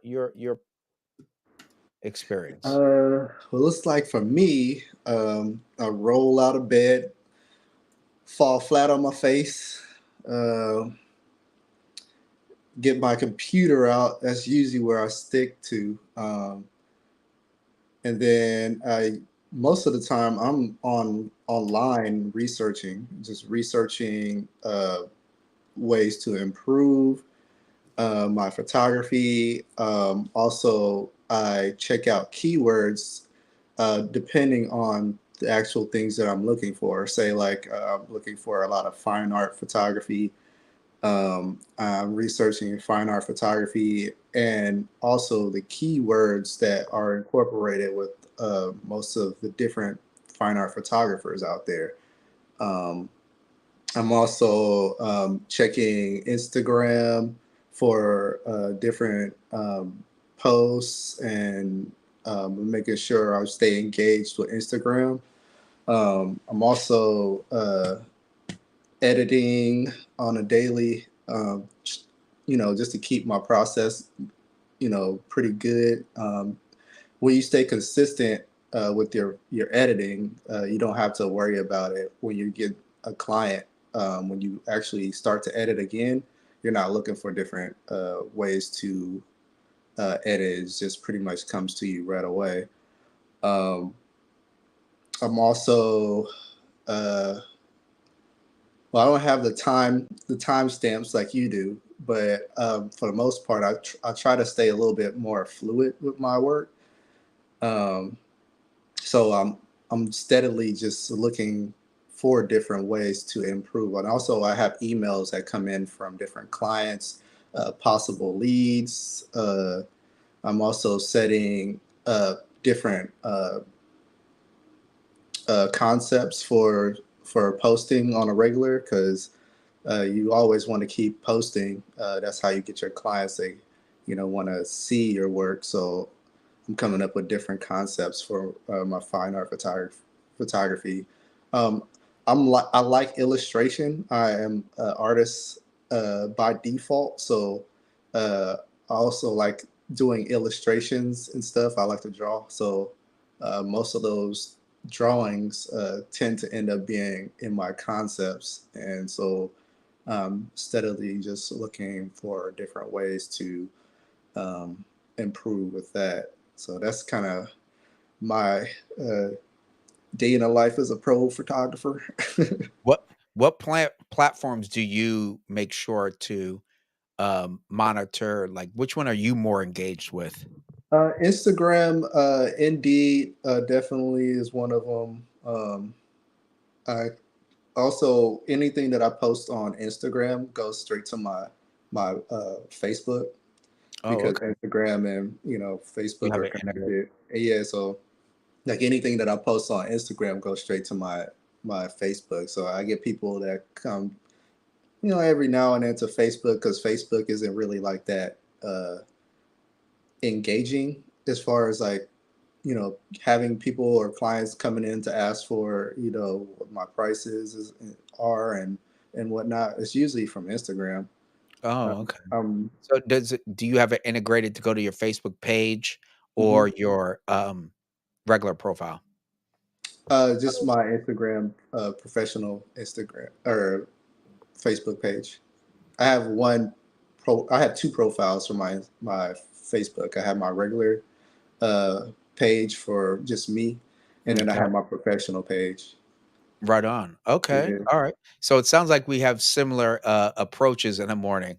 We got Yeah, to look. I just don't have a timestamp. You got a timestamp. You work like a machine. I like to be a little bit more fluid with everything. That's all right, brother. Yeah, I didn't say do exactly what I do. I would just want to share, but at the same time, we still have a complementary like right. expectations of our morning. Yeah. Uh, so with that, oh, by the way, everybody, I posted that link for you to jump on, ask a question, or share a comment for 2 minutes or whatnot. Definitely feel free to smash that link. We're about to hit 7 o'clock, but I think we can do like another half hour, right, Derek? What do you think? Are you good Yeah, I for think we could do another half hour. Okay, all right. So we'll keep the show going. 7:30. Shout out to Derek for that. Okay. He's getting over the cough there. So Yeah, I want to be respectful of that. But I feel like we have some energy, some juice going here. yeah. Um, minus the coffee, unfortunately. Okay. Oh So man, um, okay. I can't tell the difference between coffee. I think coffee all just tastes the same. Oh, look at that. You know what? You're absolutely right. But you're not. Uh, I went to a coffee shop today. It was Yemen. It was a Yemen coffee shop, like Yemenis. It was so Wait, dope. is that downtown Oakland? Yeah, you been there?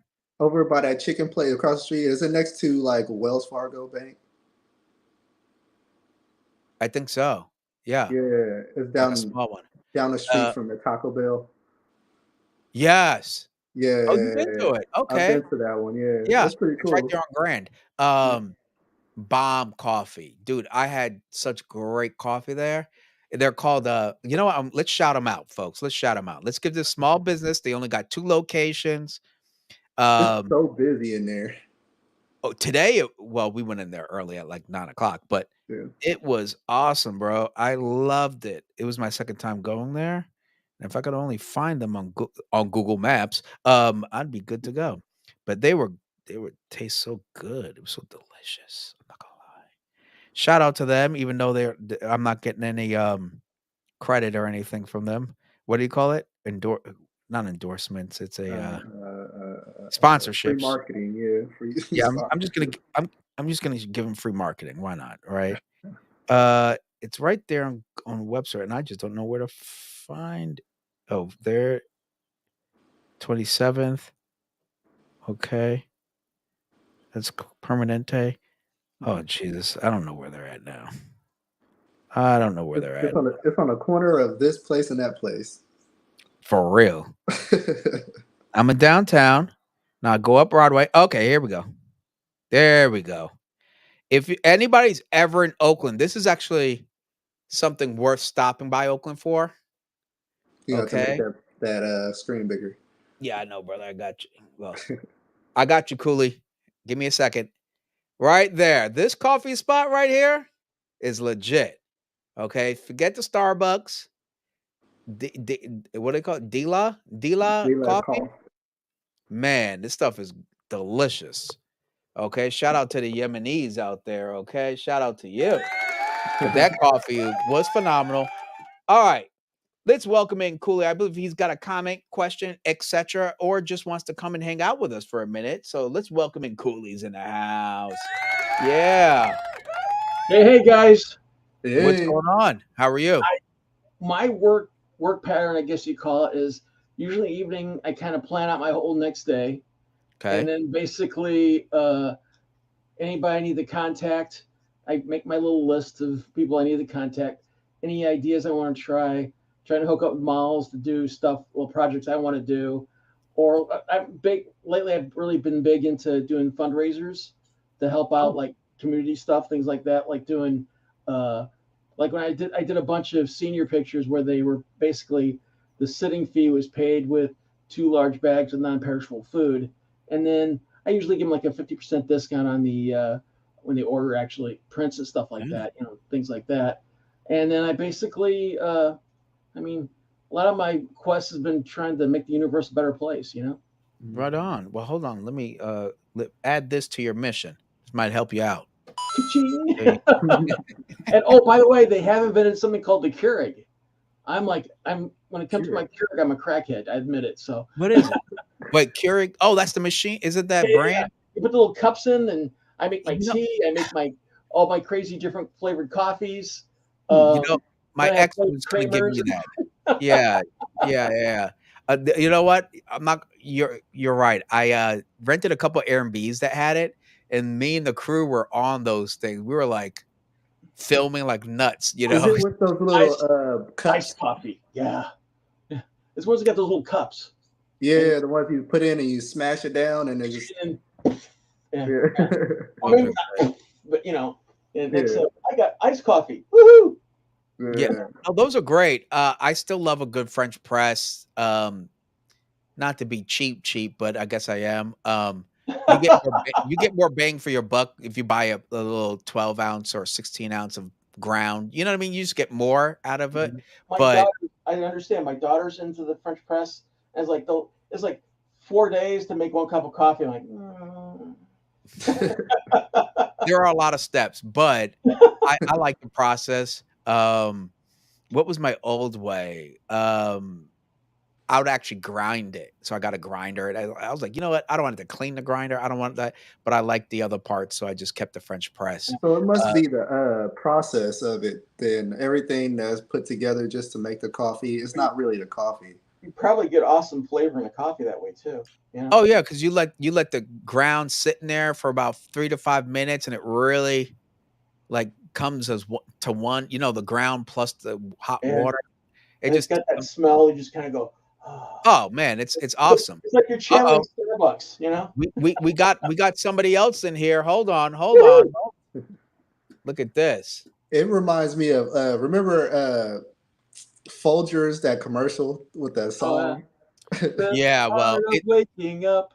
that was trash instant coffee right there. All right, let's welcome Kevin Nordstrom. Hold on. Yes, Nordstrom in the house, folks. Come on now. There we go. Drum roll. Boom. Yes, that's what I'm talking about. And the other Hey guys, what's good? hey, Kevin, that picture, we were admiring your photo earlier today. Pause. We were just saying that it looked pretty dope. Okay, so Yeah, I was taken down in Tennessee. it just looked kind of hardcore. We're liking that. Oh, your focus. Take down that bottle. Your focus sometimes focused on that bottle in front of you to your right. To your right. Oh, There you go. Yeah, the focus locked on that for a hot second. And I was Oh, like, you're good. yeah. Now you look smooth. Your background, did you work on your space or something? What is about your space? Yeah, I said it before. It's my garage. I ended up having to kind of redo it a little bit to kind of make it a little bit more, when I'm coming in here to do my work and my editing, to where it's a little bit more homey, until I can kick one of my kids out when they move out of the house, and I can take one of their bedrooms. Uh-oh. Okay. No. I got one out, one to go. But I swear there's something different though. I don't know, maybe to your camera right behind you. Maybe I'm noticing something. I I like know you. Oh, he got the fire in the background. No, the Yeah, fire. the fake fireplace. I saw that. I saw that. Maybe I'm just noticing something new. It could be me. Anyway, guys. Anyway, welcome. Welcome. So we're talking about the day in the life of as a professional or a freelance photographer, right? What are some things that when you wake up in the morning, what is it that you do? What's your routine? Well, first, I'm not a professional, but what I do normally when I go shoot is sometimes I plan and sometimes I don't plan. Okay. It just depends, because I find joy in both, when you're planning and not planning. Okay. But on the days that I do plan, a lot of the times I will set the night before I go out. I will clean all my gear and get everything organized and get everything lined up, dress right dress, kind of just like in a row, and how that way it's just easier. I can kind of go through a checklist of all my items and figure out what I'm taking with me. So I have a mental note of everything I'm taking with me, and then I'll research the area I'm going to. And then I will research obviously the weather and other things that are incorporated with that. And then also the subject that I'm going to shoot. At least can I get a generalized idea of the behavior, the mating, just the different types of, the environment and its going into, the different areas of where I'm going to go to, how far away it's going to be for the travel. And then I'll get over there. And this is why I typically don't always plan, because 90% of the time it never goes the way you want it to, at least in nature and wildlife. So then I'll just set up everything at location and then wait for the lighting, wait for the subject.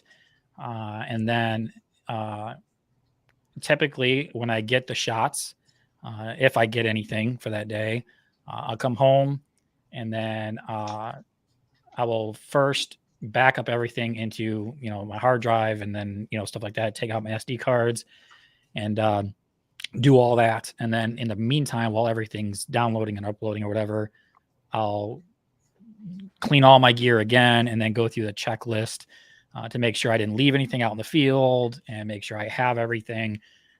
And then kind of get everything organized again when I get home, because a lot of the times it's very unorganized and everything's kind of all over the place after 5, 6, 7, 8 hours out in the field. And then what I'll do is next after that I'll go into Lightroom is my preferred editing software. Pick and choose your poison with that. And then I'll edit my photos to my liking. I personally actually enjoy the editing process. I find it very therapeutic. So I actually like it. I like the experience and the editing the same.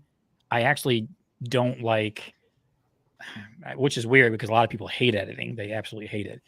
I enjoy the editing process, but I enjoy editing and the experience about being out in the field than I do taking the actual photo, if that makes any sense. So then when I get home and I'm editing, I'll spend, I don't know, an hour on a photo, if that, probably around an hour, which is extreme, I know, but I'll spend an hour on a photo, and then I will, once I get to the photo, I'll usually leave everything overnight, and then I'll wake up the next morning and kind of revisit it and to make sure it's, because if you've ever looked at a screen for so long, your eyes play tricks on you and it might not be exactly the way you want it to be. So I'll sleep on it and then I'll wake up and re-edit, or if there's any kind of re-editing or touching that I want to do to make it to my liking. And then I will upload those photos onto social media, across my social media accounts, and then also to my website, and then to my online portfolio for my print sales, which I use Darkroom for. I don't know if you guys are ever familiar with Darkroom. And then outside of that, that's pretty much it. That's just my routine that I do. Like I said, I make maybe, I want to say, and I'm going to be very generous with myself here. I say about $1,500 a year with photography, and I still don't. That's not to me. Like I know that's a whole buzzword that everybody's talking about lately, but I don't find that as a professional. So I make about $1,500 a year between that, but that's also including YouTube, which is 80% of that. And I don't believe that you're a professional on YouTube unless you're making that as your sole income. Then I think you're a professional if you're using YouTube as your profession. But that's my everybody shoots different and shoots different subjects and different genres of photography. So, but that's just my my general way I go out and shoot. It's a So process. yeah, and a lot of the times I don't get a shot at all. I mean, a lot of times I'll be out there, all day long, and I might come away with no shots, one shot, or 90% blurry shots. So that's why I found that at least in nature and wildlife photography, where you have zero control over the lighting, zero control over your subject, you could walk away with nothing and be out there for 5 hours in the mud, rain, snow, sleet, dirt, whatever. But it's fun. And that's why I've tended to gravitate more towards the experience and being out there and enjoying the process rather than trying to get the photo. Because if I get a photo, then that's just icing on the cake. But to me, it's just more about having fun, being out there with the experience, and then just, I don't know, just reconnecting and finding that joy in photography for me. And if I make a couple dollars, then that's a win. But by all means, I do not consider myself a professional. So. Well, I have a question. So are you doing anything? Wait, Cooley, hold on. Hold that question right quick. Stay right there. Sorry. Because this gentleman has been as patient as a Buddhist monk. Oh, sorry. Was I keeping somebody? My bad, bro. No. I'm not going to cut you should off. have been just like, shut up, Kevin. Just shut up. No. I want you to finish your thought. Man, I feel bad now. I'm the one who's like, what was I? And no, let's not do that. So Malcolm, he just had to wait. That's why I was like, I see you, Malcolm. Anyway, let's welcome Malcolm to the panel, folks. Come on now. Yeah. Hey, good evening, everybody. Hey, sorry for stealing your thunder. No, not at all. So thank you, Malcolm. Okay, mine's light tropical storm. Cooley, before you ask your question, okay, Malcolm, just to let you know, just in case, I'll just reiterate the obvious. We're talking about freelance photography, and right now we're talking about our daily process, right? So after Cooley asks this question, I'd like to hear you. What's your, on a daily basis, like what's your process? I shared mine. We all revealed ourselves. Okay, we're naked now. And so Cooley, watch out now, brother. We're the party all of a sudden now. So Cooley, what was the question you had for Kevin? So my question is, are you doing anything with printing your own stuff, making like wide format prints and stuff? To sell, you mean? Yeah. No, well, it's Darkroom is a third party to where you're pretty much not doing any work. You're just throwing it up on, they take, if for any sale that you make, Darkroom takes a percent and then you get a percent. So it's just a third party.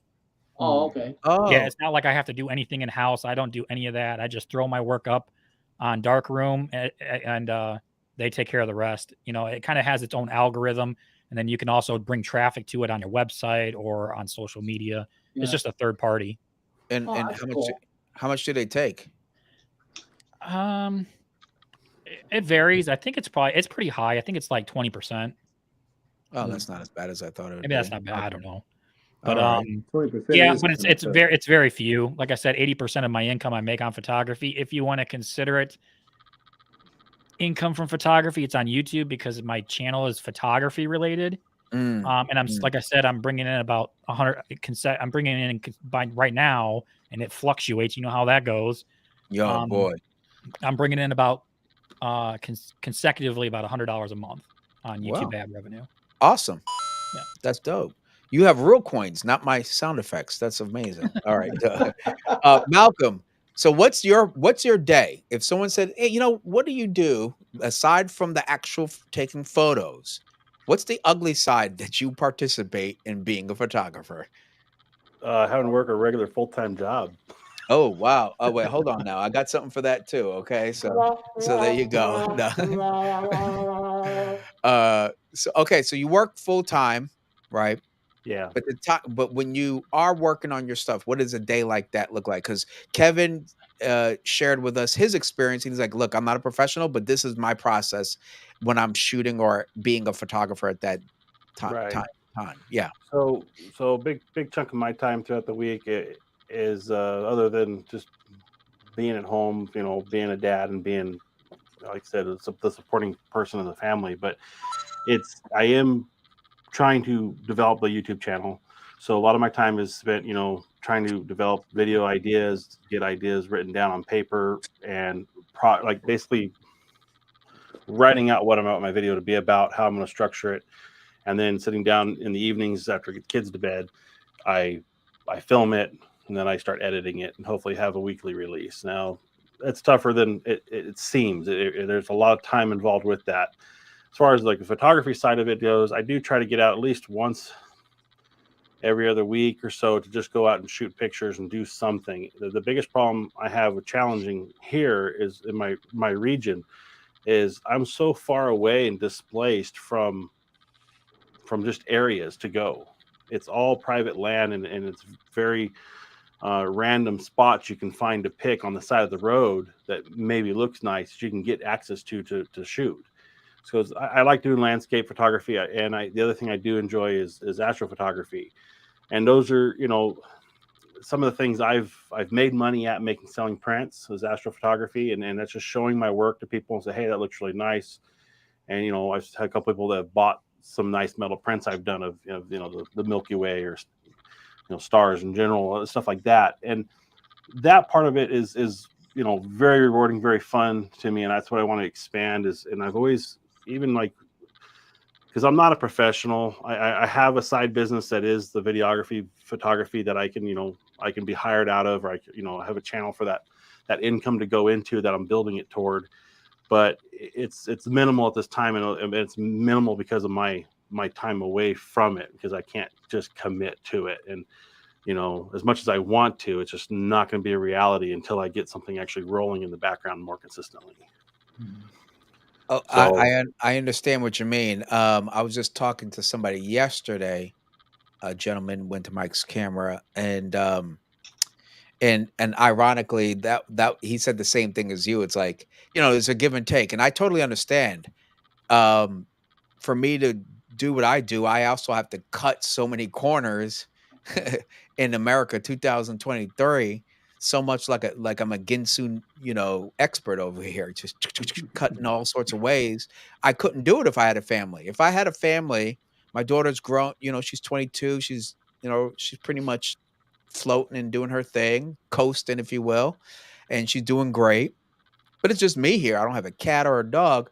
I don't think I could do commit as hard as I could now if I was in that case. So I totally understand it. yeah, And it's definitely a reality to I think a lot of people that as much as you want to do something else or want to do like I've been taking pictures with digital cameras for the better part of 20-25 years, and I've always enjoyed it. I've loved making prints and gifting them to people, stuff of that nature. And uh, I want to build my business up, maybe selling prints and going to local farm markets on the weekend. The stuff I can do, in my time is, print the prints and get them made and go sell them. I just, it's a time thing. It's 100% a time thing for me, more or less than anything. I do, like I said, I do try to pick up work when I see other people in the area doing work. I feel like, that I know with the equipment and my knowledge that I have, I can do better than what I'm seeing out there. And it's like, I know if I really push myself, I could succeed at it, but there is zero safety net in place, to go and do that. 100%. But it's definitely, uh, you know, it's a long-term goal to build toward that and be able to just transition into it. for me. I totally get it. I kind of trust me. There were many times I wish I had that steady income from a job, if you will, Yeah. and there's pros and cons to both sides. Oh yeah. You have responsibilities. You're doing what should be doing. I would look at you crazy if you weren't, quite honestly, because family's first. You have duties. Totally cool. But on my side, trust me, there are some scary times. Where you're like, I don't need that Hulu subscription that much. Like you gotta cut corners. Or Netflix. Sometimes, you gotta tuck away. Like just if I had a great month in February, the best December I ever had, right? Man, I put that stuff away like a squirrel does, in hibernation, Mhm. and then January dipped so low where I was like, whoo, I'm glad I didn't go do Yeah. all this other dumb stuff. And but so that's the other side. So don't worry, Malcolm. I'm just as miserable, okay, brother? No.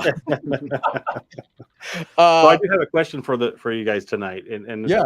one of the main reasons why I'm joining in is you got the reality of the freelance photographer. So what is a really good avenue to get into the freelancing? Because I love running the camera, and that's like really the ultimate, I guess, passion I have in it is just capturing the footage and capturing the images. That's what I really like doing, and I do like the tech behind it, and I'm learning just as much as I can about the art of it, because For I videography came or into photography? technology first and then learning the art side of it. I'm Okay. not the opposite way with that. So what are your guys' recommendations or avenues for a freelancer to go out and find that kind of work?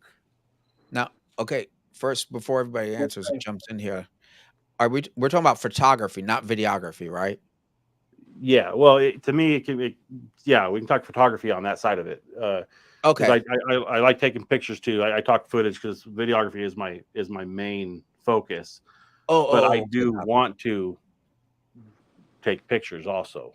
So there's Okay. like freelance work or stuff of that nature you can go out and find. Where's the avenues to find that kind of work? Who do you ask? Who do you talk Wow, to? that's so amazing that you said that, because folks, right now, believe it or not, that leads me into this next part, which is this. TFP versus paid projects. Okay. And that kind of leans into well, your question leads into this topic. And And it wasn't like planned.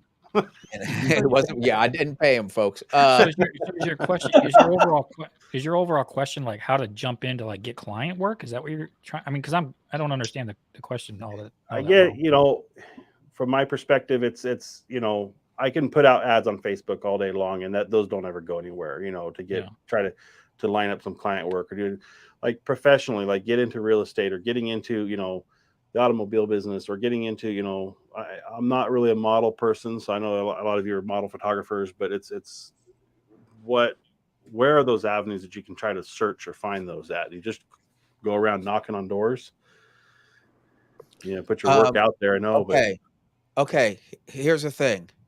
Actually, this actually plays into two parts of my freaking topics. But anyway, that goes to the marketing part. I'm telling you, social media is a fantastic way to not only look for clients, but for projects. That's why I mentioned TFP versus paid projects. There's pros and cons to both, right? TFP will get you into the experience of reaching out, touching base, the professionalism part. How do you communicate, plan a project, and execute it? And then hopefully the win in a TFP is that your subject is super happy and would gladly promote you or recommend you to somebody else. That's the win in a TFP, a trade for prints or pics in this case. Now, another thing that you can do is you reach out to, let's say you go to Instagram in the search section and you say, where are you, Malcolm? Where are you? West Texas. So let's say Texas photographers, whatever your major city is closest to you, whatever that is. Let's just say Dallas. I know, I Yeah, don't think that's West, but whatever. But probably the closest major city. Copy. Okay, so we'll say Yeah. Dallas photographers, Dallas wedding photographers, whatever you want to say, and then I would literally inbox them that a photographer that does a genre that you want to go to, or videographer, and just say, look, I'll help you for free. Derek did that with me, and then we've had a 2-year friendship growing. You know what I mean? And you don't know what kind of relationships could be built on that.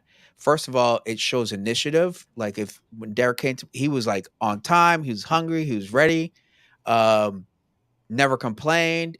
Matter of fact, I don't think I ever heard him complain, even after the blisters after a 15-mile hike I put him through. Like it was like and that's why he helped me. He started helping me for free, but every time I got a paid gig, who do you think was my second? Who do you think Derek, can you be here for this wedding? Hey, Derek, you got to. So it comes back in that particular way, and eventually, when you're with somebody else, you start picking up cues. Oh, that's how. Oh, okay. Oh, okay. I see how. Oh, and then you just leverage that experience onto your freelance. But you got to do. I think doing both could help. Helping somebody else, because guess what? Photographers that are at a status you want to assist with or admire their work, they all need help. Let me say that again. Okay, hold on now. They all need help. And if you're willing to offer discipline, meaning being reliable and all that stuff, and it's free, hello, I'm going to say, when are you available? And then just because you looked out for me, I mean, that's just the way I get down. I take care of my people. So like, if I could throw you money, I'm going to throw you money. I'm going to, and if not, I'll at least give you awesome one-on-one advice. But that's just me. So search in your local area and just say, look, I'm down to work for free. If you want to do fashion shows, go to those fashion shows and say, I'll shoot for free. I did that for 3 years. And it gave me access to models, to makeup artists, to the designers, and a name. I built my name by showing up for free. Yeah, I just want to piggyback off that really quick. Go for it, Kevin. I'm sorry. No, bro, you're perfectly fine, man. You're 100% right. What I would say is kind of 3-part. One, your local area is going to be where you really want to focus on. Not, like as soon as you walk out your door, just your local, wherever that's at. Make a name for yourself in your local area, because people care more about what affects them and who just their normal everyday lives and stuff like that. So focus more on your locality, and then also social media, because like I said, that's the future, man. I really, really hate to say it as a photographer, but social media, man, that's where it's going to be at. And then also find somebody over time that you can shadow, that you can become a sponge with, that you can soak, all that you can learn from, you know what I mean? Because, we're always learning, and it's just, to me, finding a mentor that can help you navigate what you're trying to look for, I think is like key. It's money. And that goes so far. Finding a mentor, and then also you being a mentor to somebody else, I think that goes a long ways too. But like I said, go find. Don't try to. It's good to have as soon as you start photography and wanting to get clients and all this other stuff, it's good to have this wide open dream of going far and big. But to me, you're going working on the small of around you has more of an impact than trying to go out far and really kind of reach nobody, if that makes any sense. So I would, like I said, find, over time, get local in your local areas, go to events, and like how Robert was saying, do some stuff for free, but I wouldn't do it for free for very long. Just because you want to, you don't want to get into that trap of not knowing how to find your what you're worth. You know what I mean? So I would do it, just to get your feet wet, follow somebody, do it for free, go to local events, and then social media. Like I said, there's nothing wrong with YouTube. There's nothing wrong with, having a website. That's another huge thing. People think it's outdated. Get yourself a website, drive traffic to your website, sell merchandise, sell prints all on your website, And it's just a cultivative of everything together over, like you were saying, Robert, over a period of time, having that experience. To me, that's what it's like. I said, like, I'm not a professional. I don't want to be a professional. I don't care for it. But if I was going down that route of wanting that, I would focus heavily on local, and I would focus heavily on social media, and I would be focused on being a mentor and being mentored. That's what I would focus on. Absolutely. Facebook groups. I'm Facebook telling groups, you, yeah. Facebook groups are awesome because Done a lot of here in the those. Bay Area, we have San Francisco, and some of them start with Bay Area, and they're like Bay Area photographers and models and whatever. And literally, what you just asked us, I agree, put it Moz out man. there. But I'll tell you, if you come to me and you don't have a website, I have a sound effect for you. Okay. So yes, to Kevin's point, that's like it's your digital business card. Not only Yeah. that, your website is optimized the highest quality display of your photos, not 100. Instagram, which is compressed 3 million times. Right. So Yeah. shout out to Instagram. That's not their job. Their job is not to make your photos look nice because it's free. Okay. So you get what you get. So you need to have that website. But yeah, Facebook groups. Try that, Malcolm, bro. I'm telling you, that's a great place. You know how many shows, local fashion shows, when I was getting into fashion photography, I found through Facebook groups. Don't listen to the millennials that just can't spell Facebook because it's not cool anymore. It is still the number one with a bullet in users per month, social media. Fact. I want to say real quick to that though, if you're going to Go do for it. Facebook groups and like forums like Reddit and all these other things that could potentially have great information and other photographers that are coming together in one area, to kind of share their wealth, you got to be careful because it can be a dumpster fire real quick in that environment. So take those with a grain of salt, 100%. Take it. But do your due diligence. Do your due diligence. Yes. To what you said, Kevin, know who you're reaching out to. Yes. Stick local, because guess what you could do? You could do referral. Like you could go background check. Hey, I'm thinking about working with this photographer, or I worked with him twice. What do you think about it? And guess what? You're all in the same community. You've heard about him, or someone has. Everybody knows each other. Like it's so much smaller than you think. Yeah. Oh, I worked with that photographer before. I didn't like the way this, that, and the third. And I would listen to a model complaining about a photographer that I know, and then I'd make sure not to do that. Yeah, there can be some very good advice on those forums and in those Facebook groups and stuff. Yeah, there can be some horrible advice though as well. So like I said, take it with a grain of salt and follow. Be intentional. Be intentional on who you follow, who you mentor, who you're being mentored by. Just don't jump into it and just want to be a sponge from everybody, because that can be a very dangerous thing in my opinion. Absolutely. Hold on. Open up your wallet real quick. There we go. Put it underneath your pillow with the tooth. Okay, right there. Right. We got a new guest on the panel. Let's go ahead and welcome. Yeah, that's right. We got Matthew. We know who this is, Kevin, this time. Okay. Okay, just making sure. We don't need that again, brother. Dude, my stomach can't take it this time. Anyway, we got Matthew in the house. Let's give him a round of applause. There we go. He was posting some good stuff. Hey, Malcolm. Hey. Yeah, no. I just want to mention some of the comments. Yeah, local is more powerful than social media. The reason I said that is a lot of local people are old as shit, and they're not on social. Yeah. I know, Robbie, you don't hear, but it's true. A lot of the local people in charge on Chamber of Commerce or stuff in charge of local stuff is the old generation still, baby boomers. Yeah, and they don't go on social. So getting to know the Chamber of Commerce events, like Kevin said, local means a lot, and you have to get to know your local people. Wow. And you have to see who has what gigs and what jobs, because you might actually try to backstab somebody because a lot of stuff is already tied up with other people. That's another problem. Because in my area, one photographer has like 80% of the commercial market. Wow. And he has like everything tied up.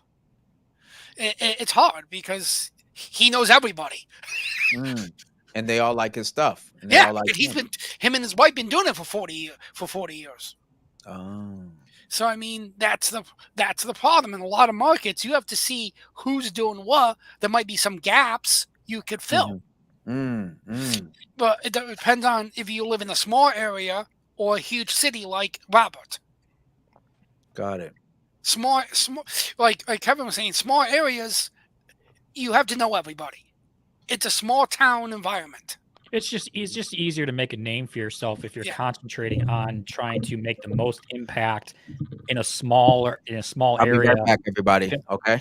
What's up? I'll be right back. You guys keep Okay. it going. I'm sorry. Compared to like what you're saying, Matthew, then trying to make such an impact on a larger scale. Yeah. It can happen. You can do it. It's just it's much more difficult because you're now having more there's so much more competition. Yeah. Where if you're just trying to stay, focusing on a smaller area, it just that also depends on what kind of photography you shoot, honestly, too. So, what do you want to do, Malcolm? Do you want to do events? Yeah. Do you want to get into schools? Do you want to? That's the thing. What's the focus? Yeah. Right. What kind of? I think I've done all those. I've been involved with a couple. There's one particular event I've been involved with. It's a local event. It's a charitable event for veterans, and that one's done me well. Of this last year, I still felt like I had a lot more leads off of it, but nothing has materialized, and I don't know what that reasoning is. At the day of, everybody wants to do something, but then after the fact, it goes silent. And so if you go to church, there are plenty of people that love photography in church. If you go to church, there are people that's great portraits and stuff like that. Yeah, family portraits, all sorts of stuff. Yeah. And the one thing against what Rob was saying about free, a lot of people, once you give free, they never want to pay you. They expect you to be free. Yeah, that's why I said I'd be very cautious on doing your work for free. It's good experience, but I'm kind of on the fence on that for how just doing it in general. Like, let me back myself up. I'm gonna share something, folks. Okay. All right, I'm gonna back myself up here. All right. So first thing is this. To the example that I shared, like Derek is a great example, and obviously Derek, you can speak for yourself anytime you feel like it. But from my perspective, that it worked out for him, right? You gotta judge. Like you gotta know who you want to say hi to, and be willing to give it the time. Thankfully, I value people who are loyal, who are respectful, professional, all these things. I see these values. It's like he adds something to what I'm doing by just being himself, and I want to make sure if I can't pay him, I'm gonna make sure he's learning. I'm accessible. You know what I mean? Like as a mentor as best I can. Right. And then I also, I'm sorry. Plus he's got great hair. Yeah, I agree with Moz Man here in the comments. Don't work for free. At a minimum, find a way to barter. Yeah. I mean, if I was trying to make money doing it, if I was trying to go full time, if I was trying to be a professional, I like I said, I'd get mentored. I'd become a mentor somehow, and I don't know if I would do it for free because like there's going to come a point in time where nobody's going to, people. I might do it free for my brother or something like that. You know what I mean? That's different. But for clients, I don't know, man. Part two. Okay, because I mentioned TFP versus paid shoot, right? So now, when I mean like TFP, when I do TFP, it's me, model. We figure out a concept. Say this is how we're gonna shoot. I look at my portfolio. What can we do to add something different? Or I might just shoot just for Instagram, right? To make content. So we're shooting TFP. So as a photographer, when I first started and I wanted to get into fashion photography, I didn't have the portfolio, the skill, or a team to do what I'm doing now, but my vision was there, right? So I said, okay, I already knew the hotter models the more attractive ones, you got to have the work that makes them want to shoot with you, like Right. straight up. Otherwise, they go get paid for it. So, um, so with me, I said, okay, it's like the chicken and the egg. How do I get better at lighting? How do I get it better at this? Da, da, da? Well, I would look for a model that would complement my vision. And I say, look, this is what we're willing to do. Now, I know that model on average don't have the price or the money in their pocket to pay what I'm asking for, especially today, right? Mhm. So there's the fair barter right there. I'm getting content, I'm getting experience, et cetera, et cetera. I don't think in the future, but I have gotten referrals from that said model, from that same model who may not be able to afford my package, but says, "Oh, you need to reach out to Robert. You need headshot or whatever." So it's a catch. It's like a Yeah, yeah, there's the catch-22. Like I have an yeah. example. When I was starting out photography, I was in high school. I was shooting for. I ended up shooting for the Bennington Mets, Double A baseball locally. Professional baseball minor league, and I ended up giving way too much away. It's Uh, like it was on posters, giveaways, in the program. When you started to ask for something, they basically said, "See ya! There's the door." well, I think you know what? I think there's a difference between, like, man, I did like another nugget from Moz, man, in the comments, man. Working as an intern or under someone's wing isn't working for free. They are learning. That is Yeah, spot it was on. a good experience what I Yeah. did, but yeah, the money. But when you started to ask, because the problem is got advice from people which never should have gave me advice. Let's put it Yeah, that way. but at the beginning of this portion of the segment, what did I say to Matthew? I said, work for free for someone else. In Mosman's case, this example, I said, Mhm. find someone you can in your local area, to what you said, Kevin, and see if you're, if that skilled photographer needs Yeah, someone to hang out with. yeah, Right, I mean, right. it worked out for Derek. It worked out for me. I got yeah. what I wanted, and I ended up with a great friend. Oh I yeah, no, I no, would no, no. So it's like, you know what I I mean? Like agree with you. sometimes it does work, but Like I, I, like I I don't agree. shoot weddings for free. Let's get Like that out there, Maz. If you think I'm shooting for free, bro, my price list went up in January, and I would just undercut the competition in my local area for a while. Just, you know what mm, I mean? Like I'd go into it, not doing it for free, but undercut the competition to get your okay, name out there, and then adjust as you go along to where you align more with the market in your local area. But that's how I get my feet wet. Is I well, wouldn't jump in doing it for free. but no, no, I agree with you, Albert. So it was a good experience because it actually opened up the door for the only job I've ever had I never applied for. mm. Right. Uh, I, uh, I think there's because a pro and con to all of these they're strategies. These are business strategies. You as a business person should be able to gauge the energy in a room and know when to hold them, know when to fold them. If Right. not, listen to Kenny Rogers like 3 times and figure that out. Because if you're like thinking you can make a full-time strategy of working for free, I'm gonna have to agree everything Mozman's saying. But there are significant benefits to working for trade, because even he said you will get something in return. You're learning to shoot better, you're learning your gear better, working with a model for free. If your overall work is getting you closer to the position you want to be and confidence in that position, meaning you're going to be able to confidently say, I deserve X because of Right. my portfolio and skill, then it's a win.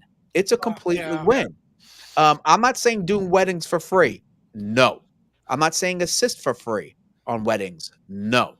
But if you know somebody's going to do a little, hanging out for an hour or two is like, if someone wants to hang out with me, a private lesson, it's a couple $100 if you want to sit down and talk photography with me.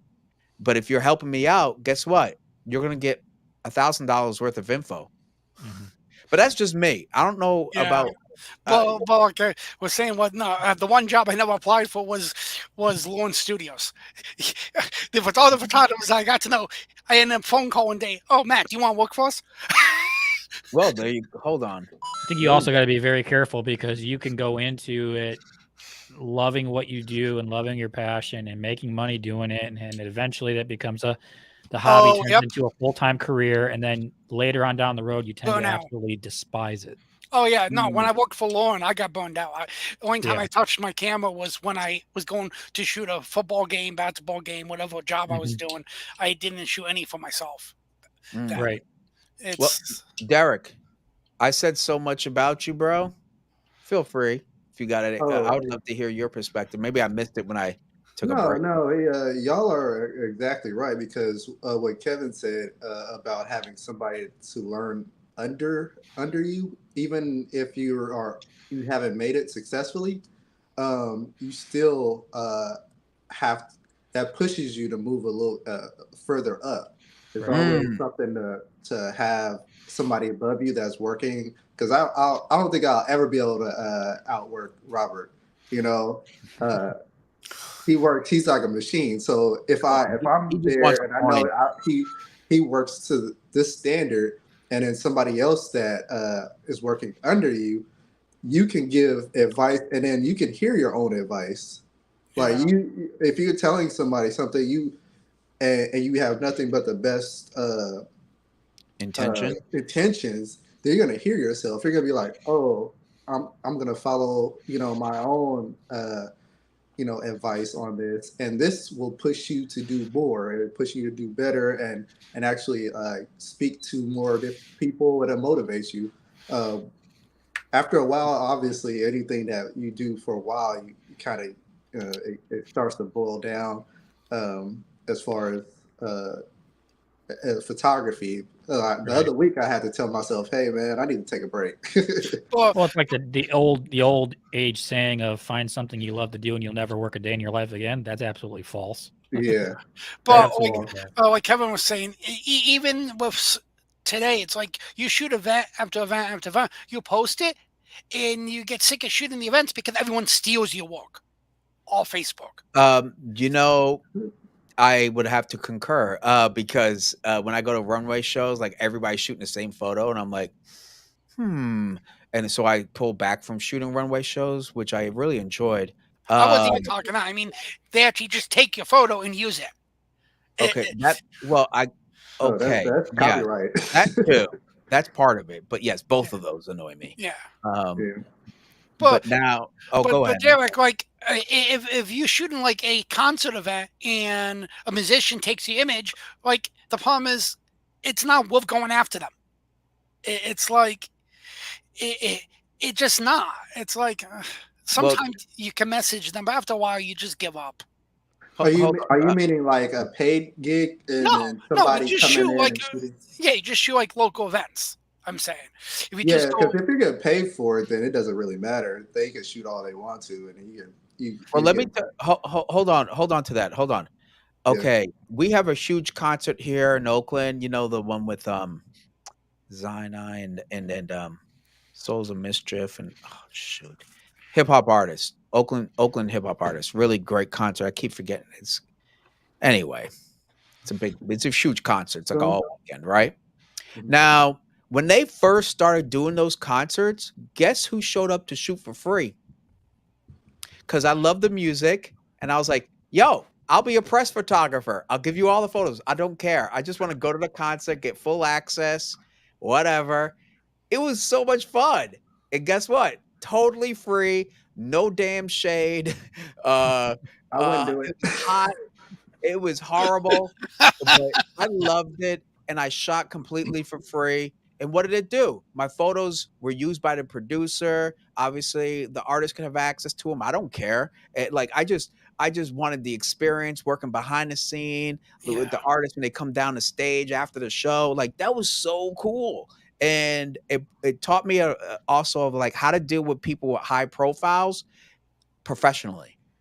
You I see, think there's something to be said definitely for gaining the skill level by doing that for free and doing certain things for free. There is a place and time for it.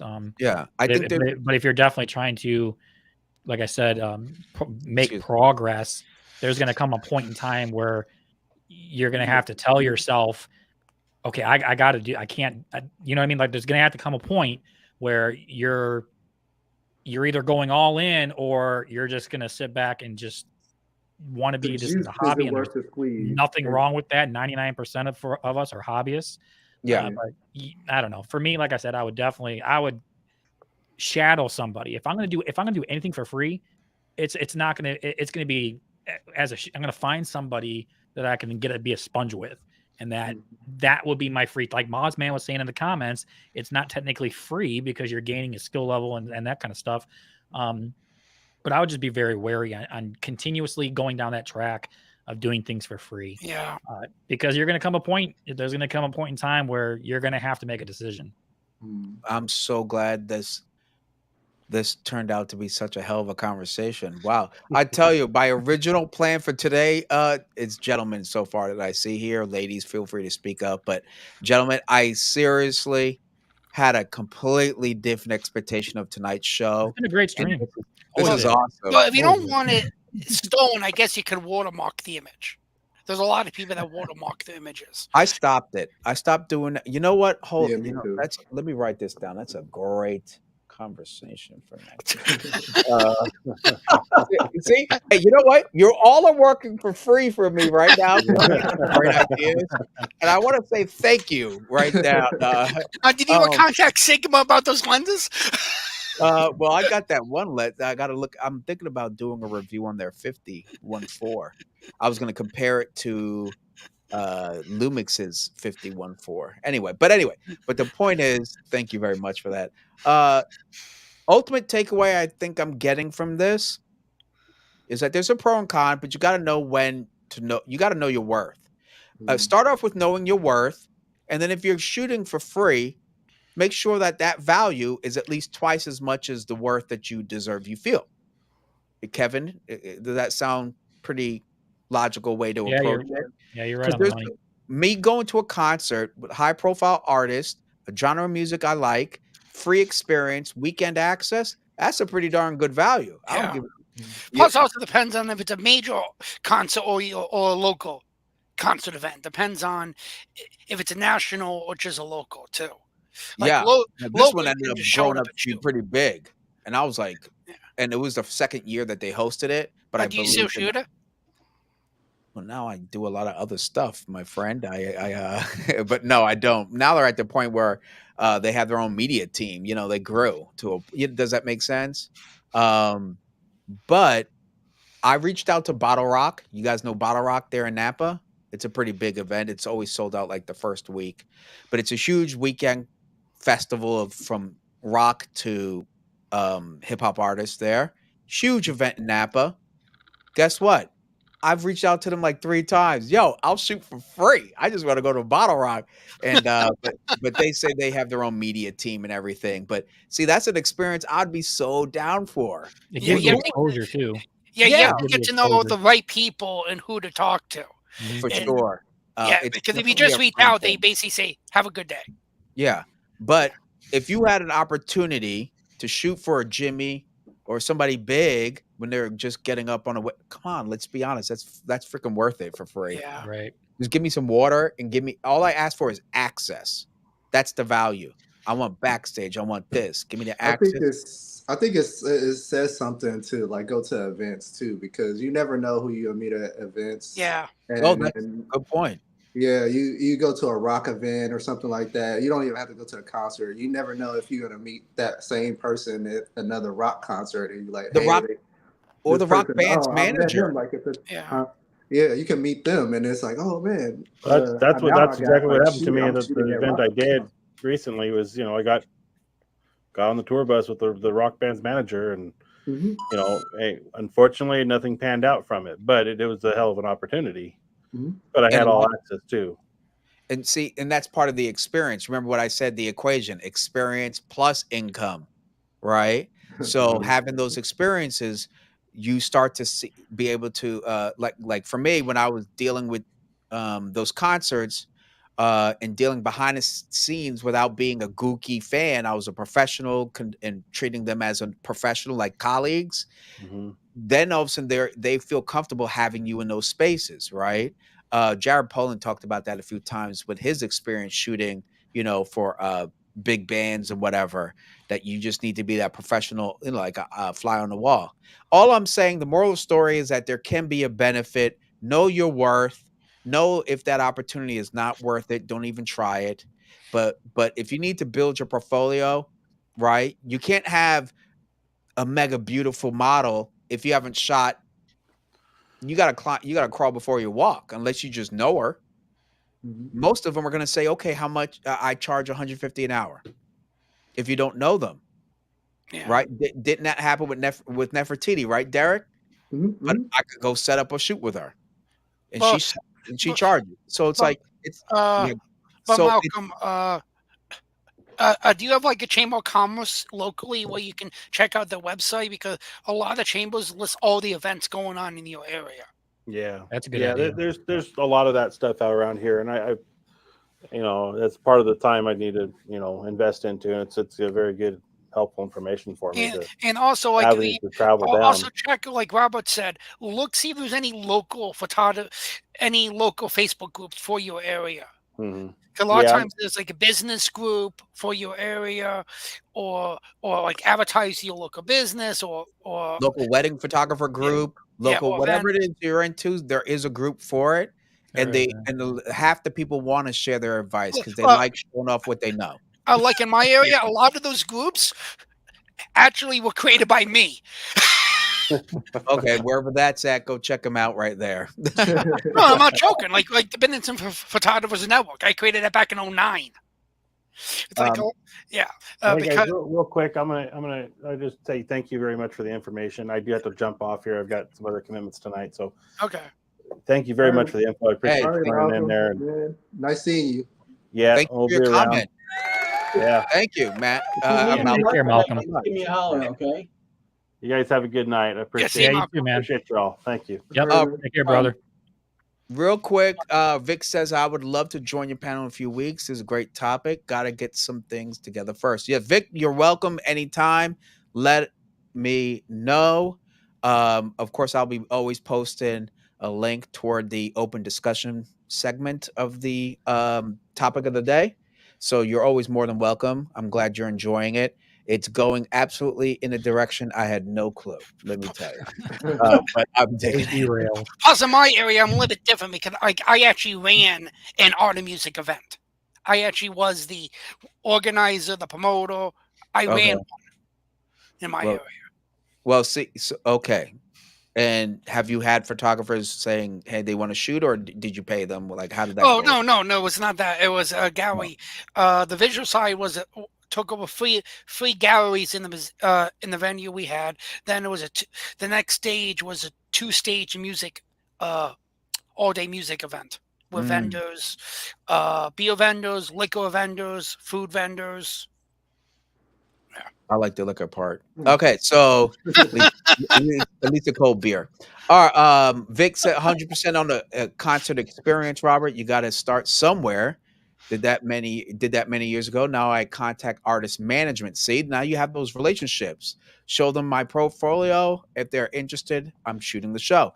And gentlemen, ladies and gents, when I went to WPPI, I streamed for 2.5 hours. If you saw that. Now I went to those booths strategically because I wanted to create relationships with those booths. I met them in person. I talked about their stuff. No, I didn't get paid to stop by their booths or anything, but I shouted them out. Free publicity on their end. Obviously, they're happy.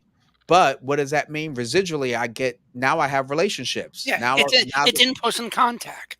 Yeah, and it was totally free. It wasn't like someone nudged me on the side. And now it paid some dividends. So there are some pros and cons. Did I have to do it? No. I could have just said, hey, I like going to WPPI, and here's another uploaded video for you guys to look at. But it was strategic. So to your point, Kevin, is that know your worth, find thin line. I've been abused too. I interned for 1.5 years at a record label in San Francisco. And they're like, and I was going to school to get entertainment and music business is my major on my diploma, right? I want to be a label manager or A&R. I worked there for 1.5 years. Fantastic experience. I kept saying, I got the degree. Now I've been with you for a year and a half. What's up? And it Right. kept dragging their I'm feet. definitely not. So I got burnt. I'm definitely not hating or downplaying the pros that can come through doing free work. There's definitely, like I said, a place and time for that, especially for where you can put yourself out there. You can make a name for yourself. You can, get exposure, learn your craft. Like I said, I just think eventually there's going to come a point in time where you got to make a choice, and there's You nothing just wrong have to with know being a how much you do. That's it. How much. Everybody has their opinions. Like I said, me, I'd rather jump in and Go hard. like a couple other people, like Mozban was saying, and then that's be a shadow with somebody and learn that way for free, and then undercut. This is what I would do if I wanted to be a pro, which I don't, but I would then just go into it, undercutting myself in the very beginning, setting a price, not for free, and then working my way up as I go, as time goes on, to adjust with the market. Plus, also depends on the area. Some areas are very, very cheap. Some areas are very expensive. Like Robert's, like Robert's a wedding is like $10 million because it's where he lives. $5 million. But you know what, Kevin? I actually did that strategy when I first started. Well, it could fail too. I did it for $100. You know what I mean? Like, yeah, I did $100 and then realized real quick how far that $100 does not go. So I slowly start raising it. But that's how I found out. Conversations. We had conversations, me and Robert, about that because he was like, "Man, how much are you charging?" I was like, "Yeah, I charge this much." He was like, "No, man." Derek, I want to mention something I mentioned in comment. That was a good conversation to you. Check out, like Robert said, that Adobe Firefly. It could take your sketch and turn it into a actual full color image. That AI stuff. Yeah, it can take your sketch and turn it into an image. Well, it's a good thing I don't sketch, but I mean, this thing is insane. What's coming, like Robert mentioned. Oh yeah, it will affect videographers, photographers, graphic designers, everyone. Did you see the meme, the photos, the AI? Not to be political, right? But it was Trump hugging Fauci, right? Oh yeah. But that's not the Adobe one. That's another one. It doesn't matter. It's AI. But the point is that, wow, I could guarantee you, at first glance, people thought that was real. Yeah. Mm-hmm. You can give it a few years, and it's going to be very difficult to even acknowledge and even the Adobe one, like I think Robert's seen the Adobe page. It can take a video you shot in the summer and turn it into winter. Oh yeah. Man made a good point. Adobe AI is pretty weak right now, and I agree. But like I said, in the next couple of years, it's still in its infancy. You know, give it a few years, and it's insane what it can already get crazy. It will. You're not going to trust what you see on the internet. No, you're going to question everything. Which you should be anyways. But the difference is like the Lindsay Adler videos she posted. You can take the AI, then you use that as your creativity to create something, because AI cannot do different poses. They can't do a whole group of poses. So you take the AI and use that for your advantage to make something more creative.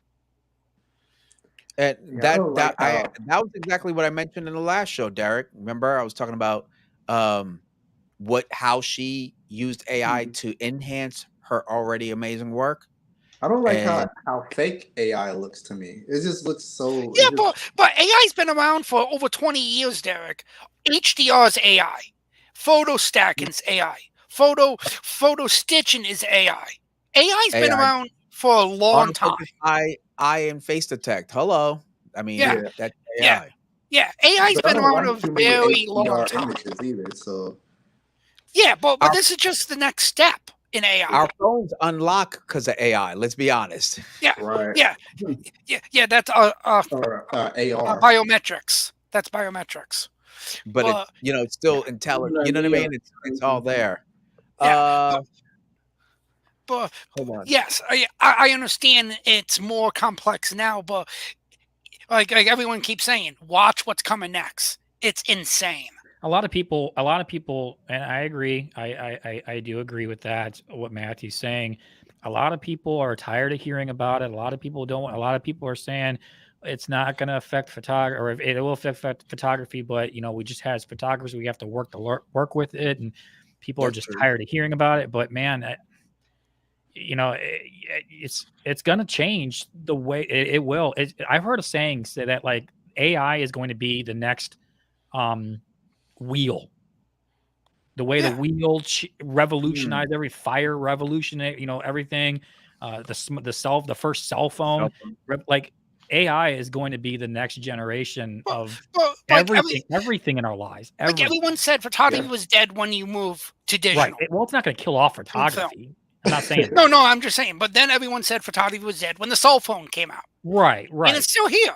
Right. And they're still going to, just like how there's people doing film, there's going to be people using DSLR, there's 20 years from now, there's going to be somebody 25 years from now still rocking the R1.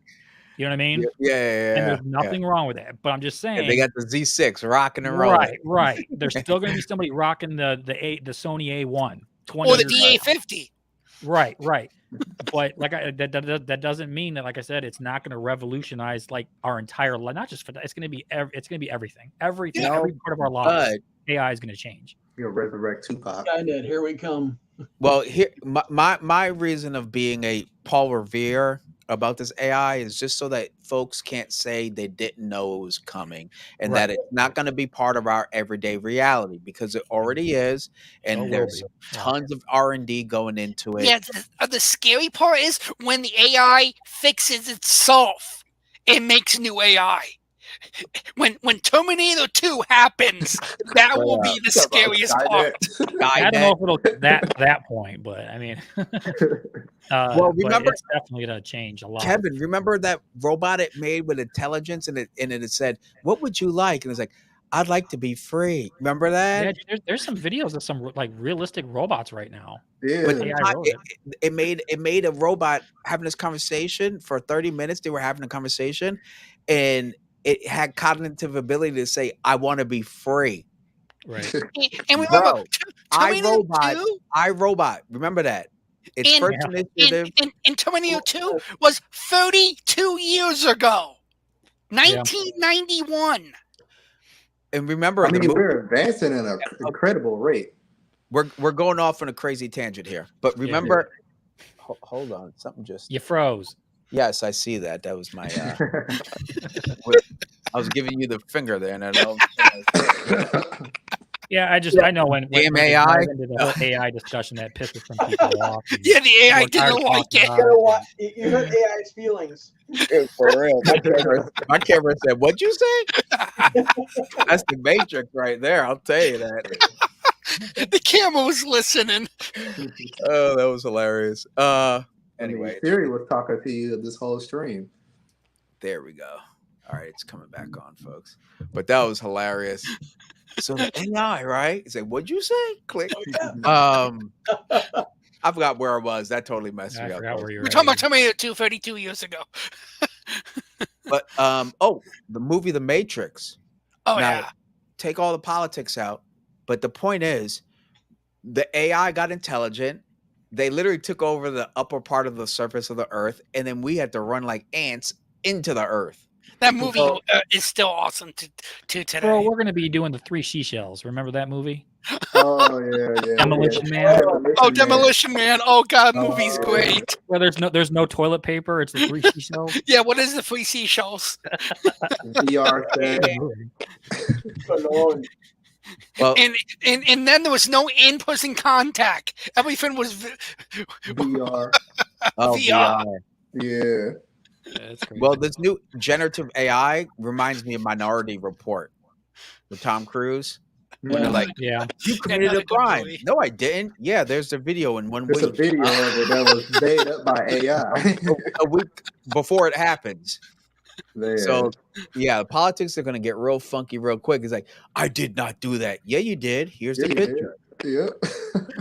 Like the cop just creates an AI image in his cop car. It's like, can you prove that you didn't do it? I have proof right here that you did. Yeah, that's the scary part. All right, They're cherry picking shots for their marketing. In reality, it's not. Oh, that's to the generative AI. It's just the beginning, just like most of this technology we're dealing with, but it's just you could. The point is to see that these are breadcrumbs, right? Where they're heading to, where they're investing in. Because whatever we see now, they were doing this 5 years ago, and now we're hearing about it. So imagine what they're already working on. Because remember last year, everybody, when everybody was doing those stupid uploads of their face and teaching AI, oh, here I am now. Look at me 30 years from now. You know what I mean? Yeah. Oh, this is what I look like as a black person with an afro. Like all that stuff Right. was teaching the algorithm and the AI everything we're scared of today. So just imagine 5 years from now. That's But the main thing is learn how to use it for your advantage. How to use it to make your creativity stronger. That's the main use of it. Like I said, HDR is AI, photo stacking, photo stitching, and we all use those for our advantage, for creativity. It's going to be the same. It's going to be the same way 20 years from now, as far as money making. Those that want to stay and do it as a hobby will still be, like I said, shooting the R1 and the A1 and all these $6,000 cameras now. And there's going to be those that are wanting to make it as a living and making money, but it's going to be in the AI world. Like if you want to make money as a photographer, a lot of it, not all of it, but a lot of it's going to be in the AI realm, 20 years from now. Yeah. And That's photo just how it's gonna stitching, be. photo And stitching. going back to what Mozman said again, AI is going to make people irrelevant, and these live streams are going to be having a totally different purpose. I 100% agree. It'll be the only human contact everyone has. Yeah, which is sad because I think eventually it's going to circle back to where people just want human interaction again. They're going to want. Yeah. They're not going to want AI. You know what I mean? Yeah. Eventually, it's like we're people that need to connect. People are like, oh, I want to go move somewhere on a deserted island by myself somewhere. That's only going to last you for a couple months, and then you're going to go crazy, and you're going to want to have connection with people again. So they're talking the volleyballs. But I was mentioning about photo stitching. The first photo stitching software I bought was 23 years ago, called PanaView. I can't remember the full name, but it was mind blowing back then. But think about it, photo stitching's been around for over 20 years, and that AI, nobody even thought of AI back then. Yeah, it wasn't even in Photoshop yet. Yeah, it wasn't even in Photoshop yet. Back then, wasn't even CC was brand new 23 years ago. Yeah. Because there was no cloud. Yeah, that's right. There was no cloud, Adobe Creative Cloud. Yeah, it was first it was CC, then CC Photoshop's CS was CS2, CS3, CS5. CS6, then it went CC. These live streams, like when I look at these live streams, to Mozman's point, they're the ultimate, because I was just sharing advice. Like she's like, oh, a friend of mine's like, I want to start a YouTube channel. I was like, I hit her with one of these. And I was like, all right, let me help you with and I don't have a big channel, as you guys know, but like, let me tell you, even for this little channel, what it takes to keep going. It's a part-time job in about half a second. Like real quick, you're dedicating at the minimum 20 hours a week to do the little I do. And so live stream is the ultimate way to solidify your bond with your audience, to me, on a marketing standpoint. Kevin, Matt, Cooley for sure. Everybody, Vahaga, everybody. You see, like, this is where we get to check in, crack open a beer, if you will. And from around the whole country. And hang out.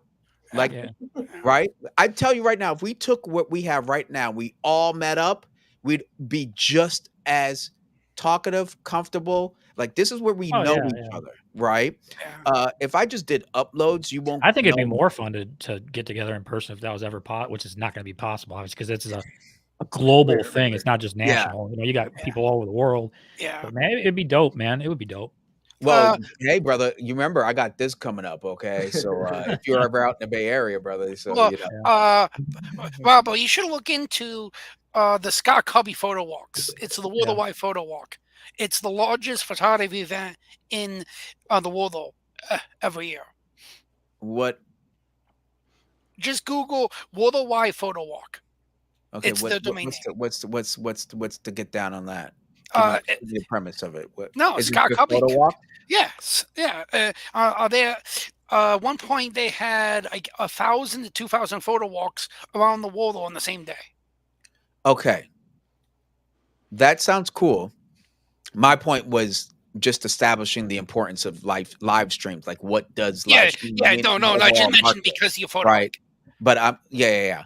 But I think going back to what Mozman was saying about the live streams, though, is I think he's saying that like it's gonna change and evolve into more of an AI experience versus what it currently is now, to where this kind of this may go by the wayside, where over time it I don't know, like I might be totally wrong, but that's what I got from his comment. Maybe that it's just gonna be irrelevant. These kinds of live interactions are going to be irrelevant in the coming years, to where AI is going to be something with AI is going to be more incorporated in live stream.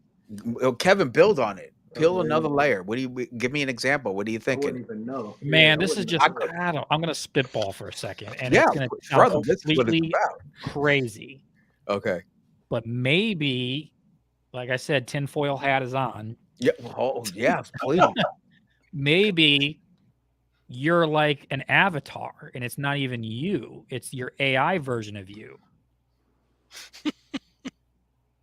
That's the metaverse thing. And Avatar just dropped at Disney Plus. I don't know, man. I mean, to where it's like it's such a fake representation of reality. It's not even reality. Let's make a what was Black that game? Mirror. What was that game? Sims, like Sims. Oh God, that's old. Is that what you think, Kevin? Something like Mozman, I was completely off. My bad. I mean, we would be live streaming for tips on survival. Let's make a Black Mirror episode. That's hilarious, brother. Hold on. Like I said, dude, they're already talking about bringing in. I follow some of the CEO type people, in their email list and stuff like that of people who work for YouTube. Okay. And they're talking about integrating AI into YouTube to where you can, like I said, it's still in its infancy stage. But like if you're doing a talking head video, obviously it's dang near impossible to do it if you're outside and doing that kind of travel vlogs and stuff. But to where you can swap your own clothing and it looks so real, or swap faces and it's so real. You couldn't even tell it's you. The Adobe's the Adobe has that in there. Well, you could take a photo of someone with a t-shirt and make them wearing a suit. Right. So what I'm saying is, I don't think that's too far-fetched to say in the next 10 years, you like live stream, like there's an avatar of you and you can make that look however you want. You talking about deep have fake? to have, you know what I mean? Like, I don't know. I just Kevin, deep fake. Have you ever heard of deep fake? Yeah. Yeah, deep fake videos. That's exactly. No, brother, hold on, guys. You guys are killing me here. Watch this. Check this out. Okay? This is going way off. Yeah, like in Facebook, you can have you can have like that avatar or put that thing that looks like you. Yeah, I'm trying to. Yeah, deep fake. I know it is crazy to think, dude. It is so crazy and ridiculous and laughable, but. I mean, what if? You know what I mean? Like you said, deep fake is a thing. It's I don't know how this all crazy seeing that. Okay, I'm gonna show you guys. Check. Okay, I'm not sure if you can see. Oh, it has to see my face. Dang. But there is that already happening, Kevin. So I'm actually okay. It must be deep fake. They have all kinds of programs, these, right? Where you can send a message. Yeah, but that's different from what I was talking about. That's emoji. Yeah. You could talk and he'll do what you're doing. That is part of AI. But like don't I look cool? Yeah, She's got the same glasses.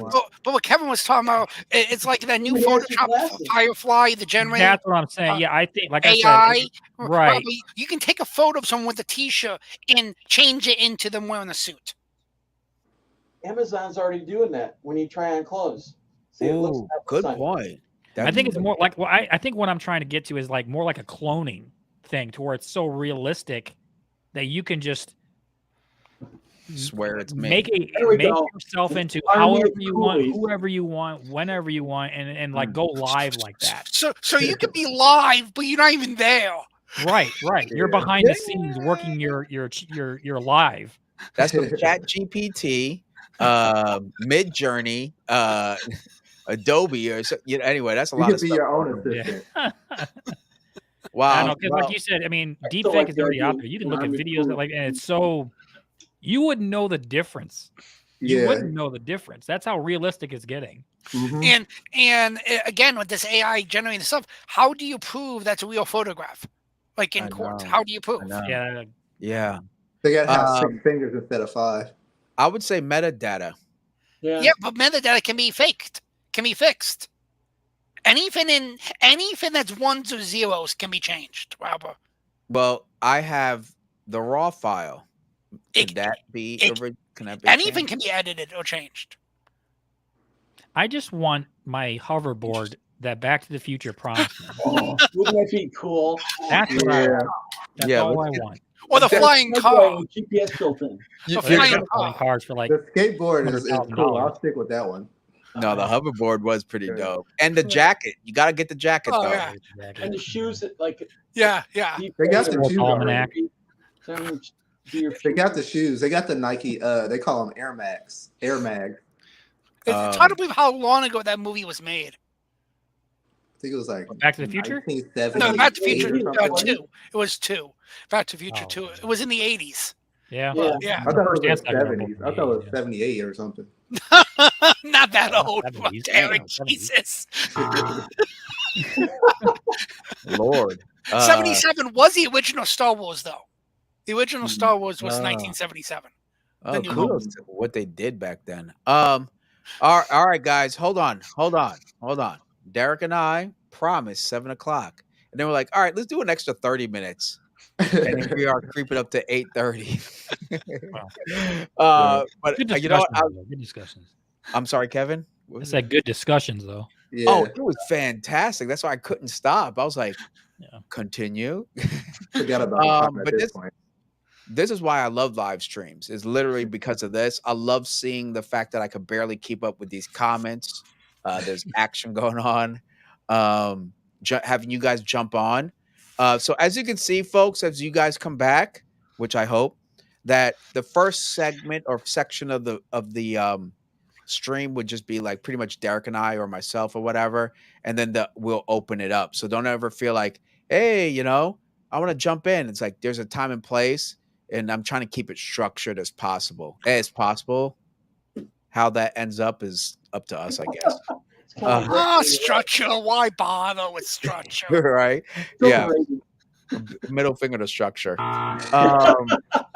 But with that said, I had to close this puppy out. Aww. No, he needs his beauty sleep. Corey. That's right. I actually have to pump out another video. I'm just about done with another video. I'll be pushing out tomorrow afternoon. Hey, Kevin, where are you at anyway? What's up? Where are you at? Sandusky, Ohio, right along Lake Erie. Oh, okay. You're not that far away from me. I'm in Hobart, Indiana. Okay, yeah. Been into New York. We got to hook up and go do some shooting.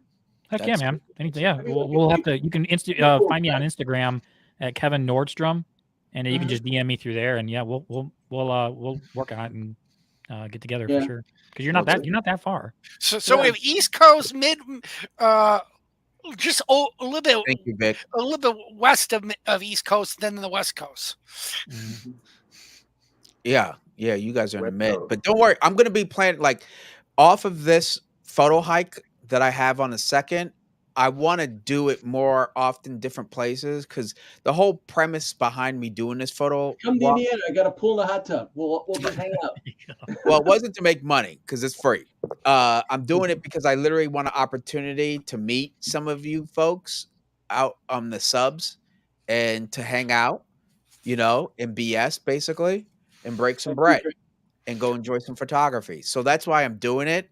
So whoever can, feel free to come on through. But I will plan on working. Maybe we'll figure out something cool for the Midwest, right? We'll do a Midwest. We'll do New York. Matter of fact, Matt, if you're in New York, I'm in Central New York.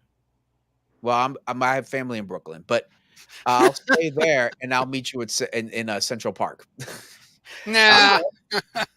I'm 3 hours from the city, Rob, but I'm not near New York. Okay, well, you can send me a text then. But I'm upstate. Copy that. But the point is, I'll take it to other places. All right. But you should look at what I mentioned about the photo walk because it's coming up in August, I think. I'm getting ready to go to Greece, unfortunately. Then, Ooh. and they have them everywhere around the world. I'm just not interested in his stuff. Okay? I'm trying to be polite to you, all right? All right. But Matt, hey, I think you. Hold on, Matt. I got something for you. I got something for you, Matt, for that suggestion. There you go. All right, but I just didn't. I start filming next month, and August is a second location. Like, dude, I ain't got that kind of time. Yeah, but priorities are different. Not to be bougie, I just. That's why I have my photo hike. That's when I'm giving my time to all of you to hang out so we could kick it and like talk crap. All right, folks, this is the end. Next week, I'm going to be posting by Monday what the next topic is for the next live stream. Feel free to join. I have to close this puppy out. All right. Kevin can go hiking with you. He's a nature photographer. There you go. If Kevin lived there, I'm telling you, I would have dragged him on that 15-mile hike with me. I would have done it. I would have done it. Trust me. I'm like, get some shoes. Yeah. I like hiking. Enjoy, guys. I do too, man. I love nature. I just love connecting and being disconnected. You guys should look into Wicked's Glen in PA. 22 waterfalls. All right, now you can message me about that one. That I do want to hear about. We have a place here on the way to Santa Cruz that has 3 waterfalls along the 12-mile hike. Gorgeous. Ooh. Yeah, it's really gorgeous. Wicked's Glen State Park in PA. Message me that because I already forgot it.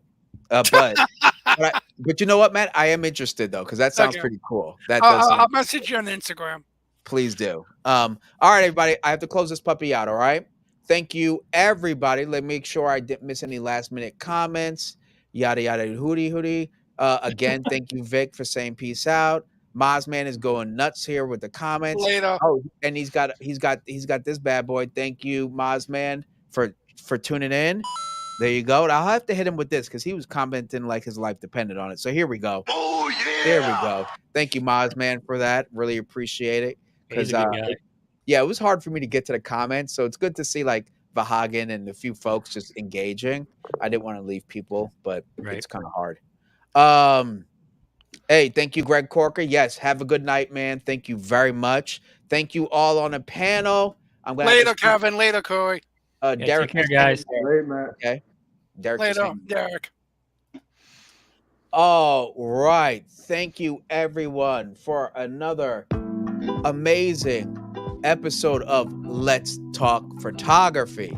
You already know when you hear the song, it's either you're jumping on or you're jumping out. Right now, it's about that time that you jump on out. Okay. So we're going to wrap this puppy up. We're going to wrap this puppy up with a few things. All right.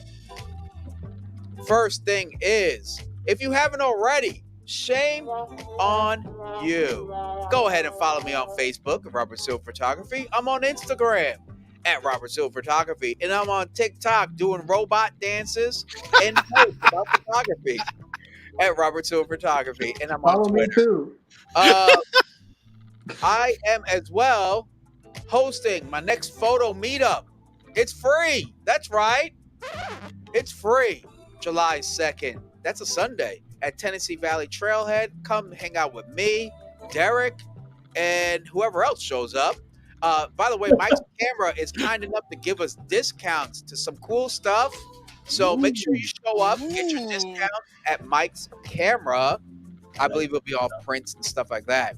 All right. That's my friend. That's going to be pretty cool. Hold on. I'm going to have to. And then what else is there? Also, if you haven't already, go click the link, my link tree. I have my trailer to my upcoming release, which will be released in about a week. This is the trailer to my film, my next short film. That's right. All right. Called Zoom and Enhance. I filmed it all with Lumix cameras, to no surprise, S1H and the GH6. And yeah, we got the trailer out. So you go click the link in the description section down below. Go ahead and follow Derek and all that other good stuff. All right. As you know, I am Robert Silver and I'm your host. And until next time, keep shooting and most importantly, stay creative. Thank you for watching. Join me every Thursday on YouTube for another live show of Let's Talk Photography. We cover the latest news, interviews with today's industry leaders, tips, tricks, lighting, cameras, and the business of photography. My weekly live stream is all about crowd participation. You're encouraged to ask questions, talk about the cool camera gear you've got or the camera gear you want to get. Hell, you could just join our open panel discussion during our Q&A portion of the show. The cost of access